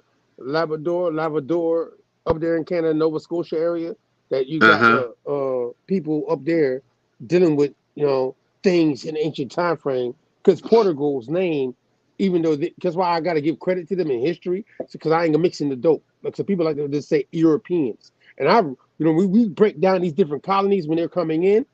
I don't like to lump them together. Just like I don't like to lump the American Indians together, because not all the people that were labeled today American Indians are doing the same things. You know what I mean? When you look at the documents being signed, you know what I'm saying? Even if you don't like who was doing it, it's like either way though. I can even go though they on, was family, they was still beefing against one another. Even though they was family, they was still beefing. That's how you got the Battle of Roses. You said the Battle of Roses. Now look, before we go there, see, because we didn't got that much time, I want to just give a shout out to everybody that came on the panel discussion. Because look, and I we're gonna make these in the future when we do it. Maroonville is gonna kind of be like a separate situation.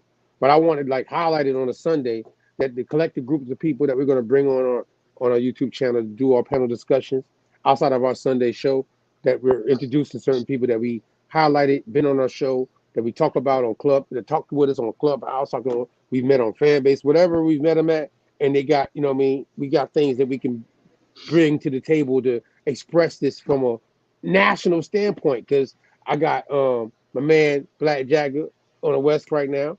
You know what I'm saying? I'm gonna say Southwest area will be Shail and Chito Pa. You know what I mean? I got Nine Ether and Traveling Bear that's in the Northeast. You know what I mean? Shout out to Open Mihai earlier. I'm gonna put him in the Ohio player area. You heard me? Yeah, we touching all areas. And hold on, and Mac, I like to drop this too before we go. If y'all don't know, they got some major shit that's going on that Brother Khalil and I saw this week past. You have the federal recognized tribes trying to kick out the state recognized tribes. And man, oh man. Oh, it's going down. It's going down. If y'all don't claim who the fuck y'all are, y'all about to, time is here. Time is here. Y'all better, because guess what? We talking about the land. They're about to get ready to turn. They was afraid that Obama was gonna give the land to the Indians. We was talking about us. and everything. And why you think they had to take the word Negro off the 2010 census? Because they know that the Negro is the Indian. And with that, I rest my case. Well, Tell them. Lord. Well, I'm gonna let trying to Chael. deport people. All right, now, Black Jagger. I'm gonna let you go real quick, and we're gonna get out of here. Everybody, before we slide, Black Jagger, anything you want to say before we get out of here tonight? I appreciate everybody that's tapped in, man. I just want to say gratitude and love to all my brothers, man. Sending all the peace and the highest outcomes to your families and your houses. And let's just continue this great work. And all praises to the Creator and the Great Spirit. Appreciate you, Black Jagger. Chael, you right next. It's on you next, real quick, before we get out of here. I want to touch on two quick things. One on what Nine Ether was speaking about, how the top Exilarch people were able to stay at the positions. During that paper bulls, there was a certain tax that had to be paid. There was a certain amount of money. Only if you could pay that type of money were you able to stay in position and slide underneath. And I connect that to what my brother Traveling Bell was saying, that he says it's going to be at, feel like when it all goes down, it's going to be somebody look like us, right? That's pulling it. Well, that same people that paid that money, they started an organization here called Boule. And we didn't touch upon that in here, but when we talk about what that black hand is that came from that black Europeans that's still controlling things, you may want to look no further than the Boule, and for that, understanding, even though in their history they played low, like they were set up by these other Greek organizations, but that's not truly what it is. And like my brother Pa said, man, the time is now, man, to start claiming who you are and what you are. Because as this world is going internationally, and as it says in scripture, every man's going to revert back to his nation and his tongue.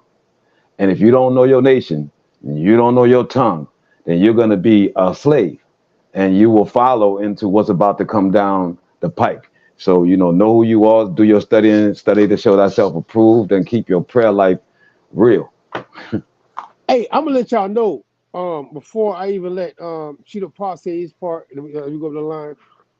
That's why we're doing Maroonville, Exiled on our own land. We're going to do this panel discussion, and this going to be the title. You know what I'm saying? We're going to just add different information that's tied to our people and how we've been exiled on our own land. And we're going to cover a time period in the panel discussion with different guests, like y'all, and other people we might invite in from their perspective, so we can just get everybody's corner and where they located at in a national standpoint on this exiled on our own land standpoint in the 21st century, based off of everybody's heritages and where they come from. You know what I mean? So that's why we're doing it like this. By the way, Maroonville style. You know what I mean?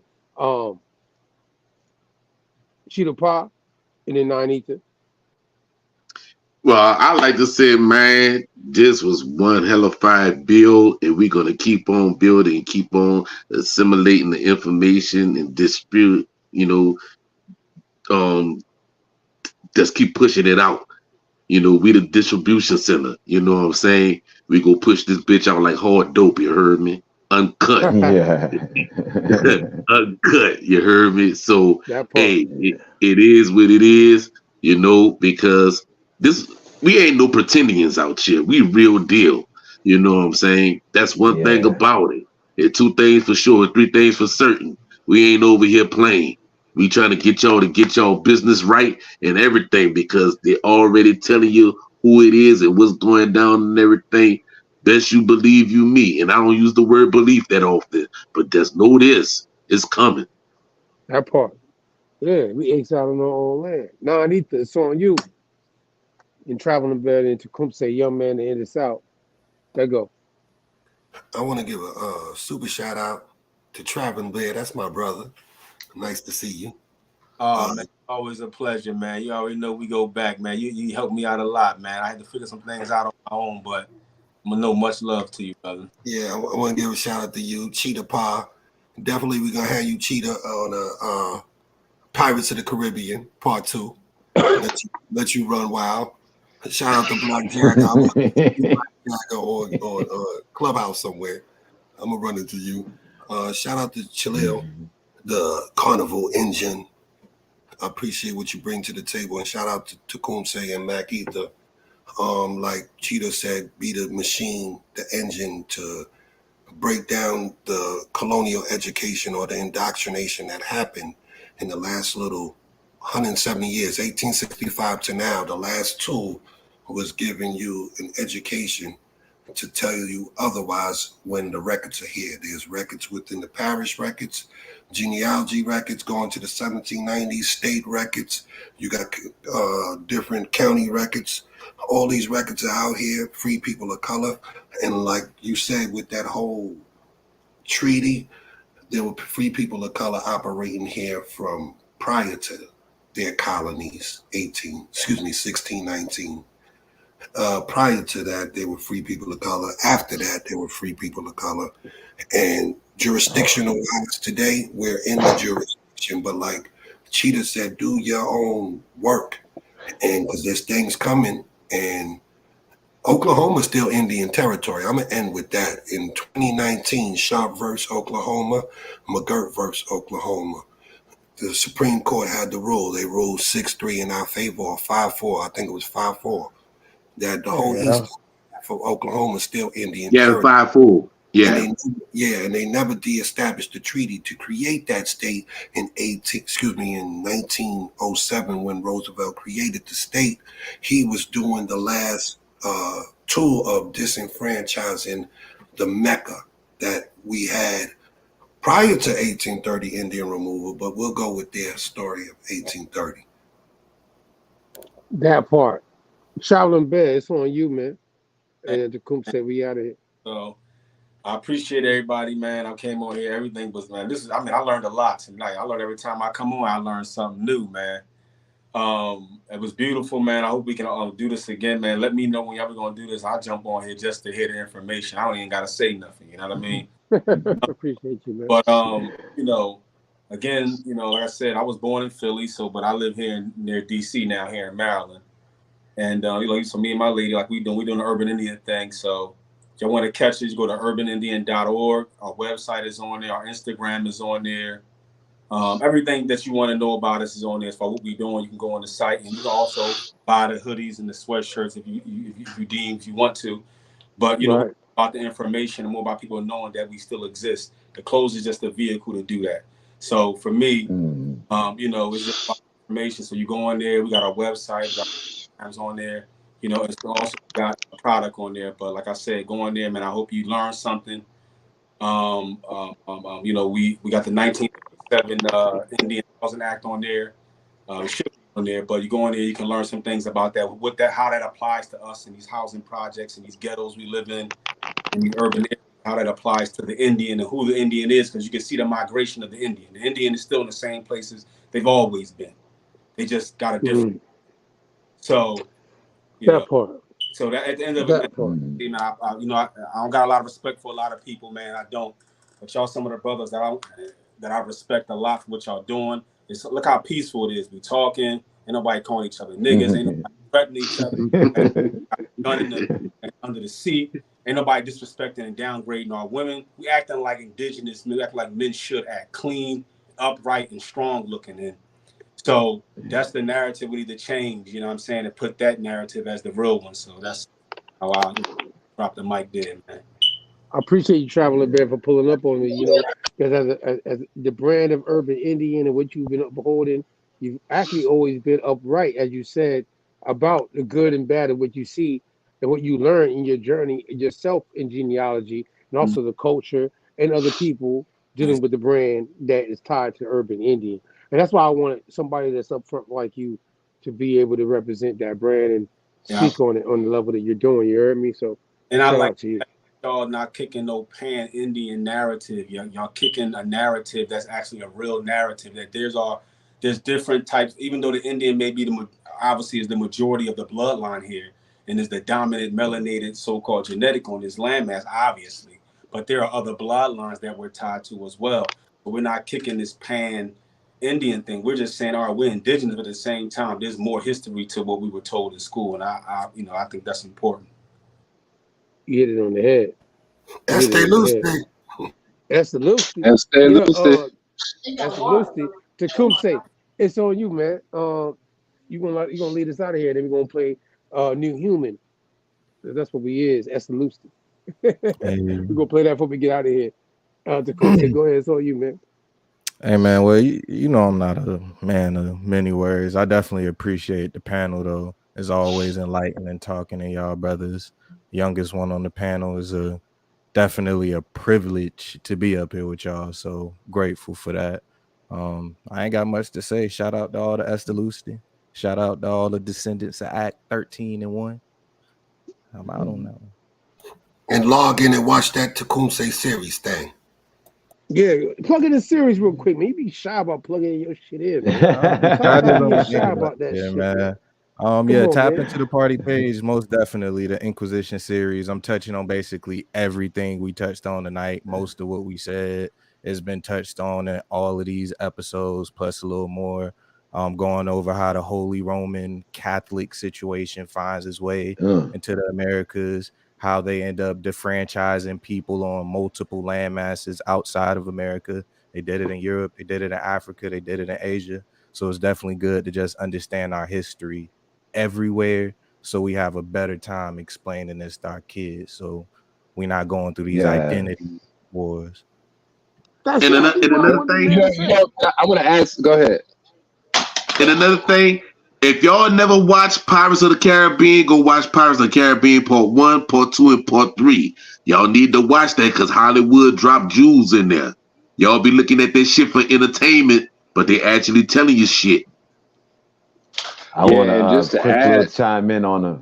Go ahead. No, go ahead, Black. Go Black. No, I was Go just ahead, my say, brother. just to add to what Tecumseh was saying, I think that's why it's important to really understand what the patriarchy and the matriarchy is, because the patriarchy established the lineage through religion, whereas the matriarchy is establishing you on the land because of the Mother Earth, right? And so I think that esoterically people should understand that what's happening and what's happening to everybody is you've lost your mother tongue, right? Your native, your attachment to the land.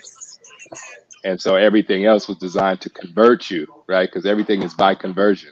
So I just wanted to add that before we got out of here.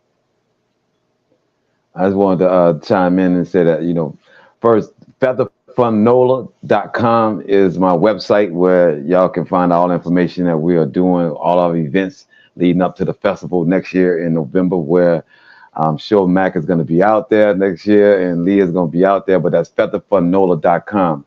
The last thing I just want to add to that is that, man, we are in a special time right now. And, it is on us to grab this information and push it out as best as we can and with as much love as we can, because we all have been lied to, and we're in a nation full of lies and full of contradictions. But if we continue to push out this information and we continue to give this love that we're giving right now, man, we will be able to reach masses. And the last thing I'm going to say is that, when it comes to the Pirates of the Caribbean, I went to Jamaica and I met Dr. Ansley, who is the only white man to be voted on the minister of the, what they call it, the Ministry of Information or History for Jamaica, because I went looking for the Maroons because of the story here. So I went to a Kungpong. And I went to Jamaica to meet him. So I went to the oldest Jewish church they had there, the synagogue that they had there. And when I talked to them and told them I was doing filming and I was connecting New Orleans Maroons to the Maroons in Jamaica, they called Dr. Ansley and he came down and we came to my hotel and I got a little videotape of me and him at the hotel. I'd like to pass on to you, Ether.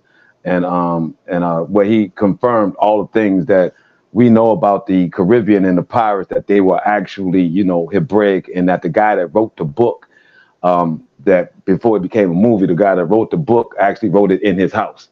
So, this is, I can't wait to check out your series. We gonna have to plug that in here. Yeah, you coming with us. You coming with us. Yeah, That's why they say they came with Hebrew translators.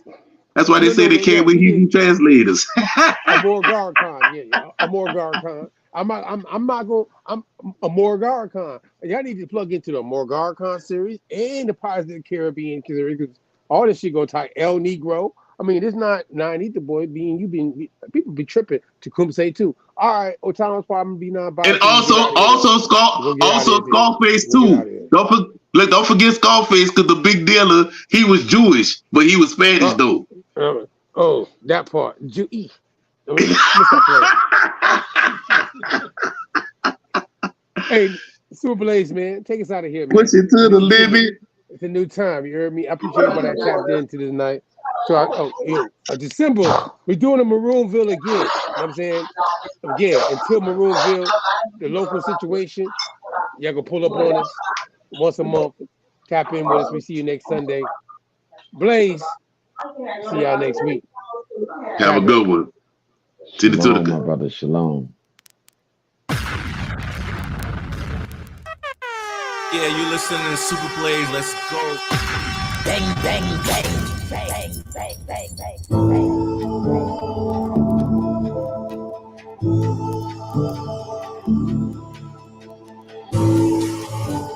Yeah. Jack. Back in. I'm here. Moving at the speed of light, heading in the battle. Running through the dark in the night now. Black Jagger. Wings to take flight now. We the new humans, Jared. Bring up to bring the rain down, to bring the flames down. This is the change now. The rain right now. Ain't no pull it up. Let me get out here. Play that shit back one more time. Give me that shit one more time. Give me that shit one more time. From the top. Hey, before you close out, Blaze, you know we gotta go with our anthem, but we gotta give him that new human before we go to the anthem. We out of here. Tap in with us next Sunday. You heard? Peace. Back in the saddle. I'm here. Moving at the speed of light, heading in the battle. Running through the dark in the night now. We gon' spread our wings and take flight now. You gotta let it rain out to bring the rain down, to bring the flames down. This is the change now. Dance in the rain right now. Ain't no games right now. Dance in the flames right now. There ain't no pain right now. I had enough. I got a strange feeling. I got a new healing. Feel like a new human. So lost in the world out there. You need the same feeling. You need the new healing. Become a new human. They say we strange. It's blood that's in our veins. Heaven's on the way. And love's the only way. Yeah, we going up. I got a strange feeling. I got a new healing. Feel like a new human. Let out the old things go. Let out the good times go. Let out the old things go. We came to rock and roll. Brand new side with a brand new vision. We all gotta win now. My heart is all in now. Committed. Brand new life with a brand new living. Yeah. Get it the kid now. Singing in the wind now. You gotta let it rain out. Yeah. To bring the rain down. Yeah. To bring the flames down. This is the change now. Dance to the rain right now. Ain't no games right now. Dance to the flames right now. There ain't no pain right now. I had enough. I got a strange feeling. I got a new healing. Feel like a new human. So lost in the world out there. You need the same feeling. You need the new healing. Become a new human. They say we strange. Blood that's in our way. Heaven's on the way. And love's the only way. Yeah, going up. I got a strange feeling. I got a new healing. Feel like a new human. Let out the old things go. Let out the good times go. Let out the old things go. We came to rock and roll. Let out the old things go. Let out the good times go. Let out the old things go. We came to rock and roll. I had enough.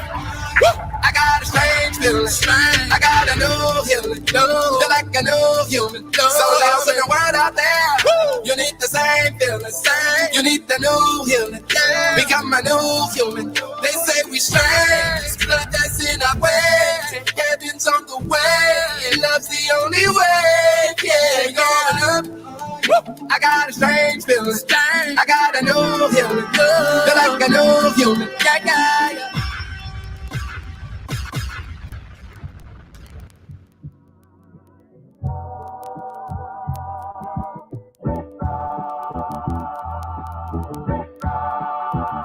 could take quite a bit of time.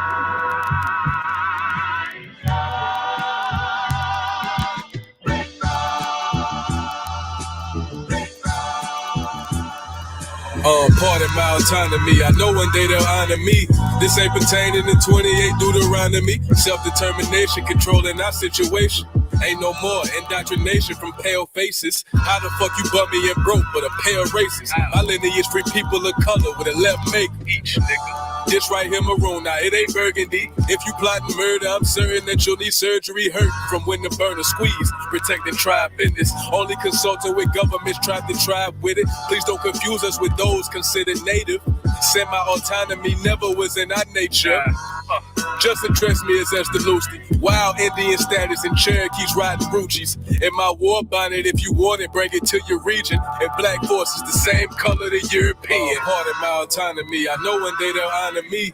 This ain't pertaining to 28 Deuteronomy. Self-determination, controlling our situation. Ain't no more indoctrination from pale faces. Aborigines, which means what? Black folks. You never find a white aborigine. Aborigines are called natives, or they're always dark-skinned people. You and I are aborigines, but you don't like to be called an aborigine.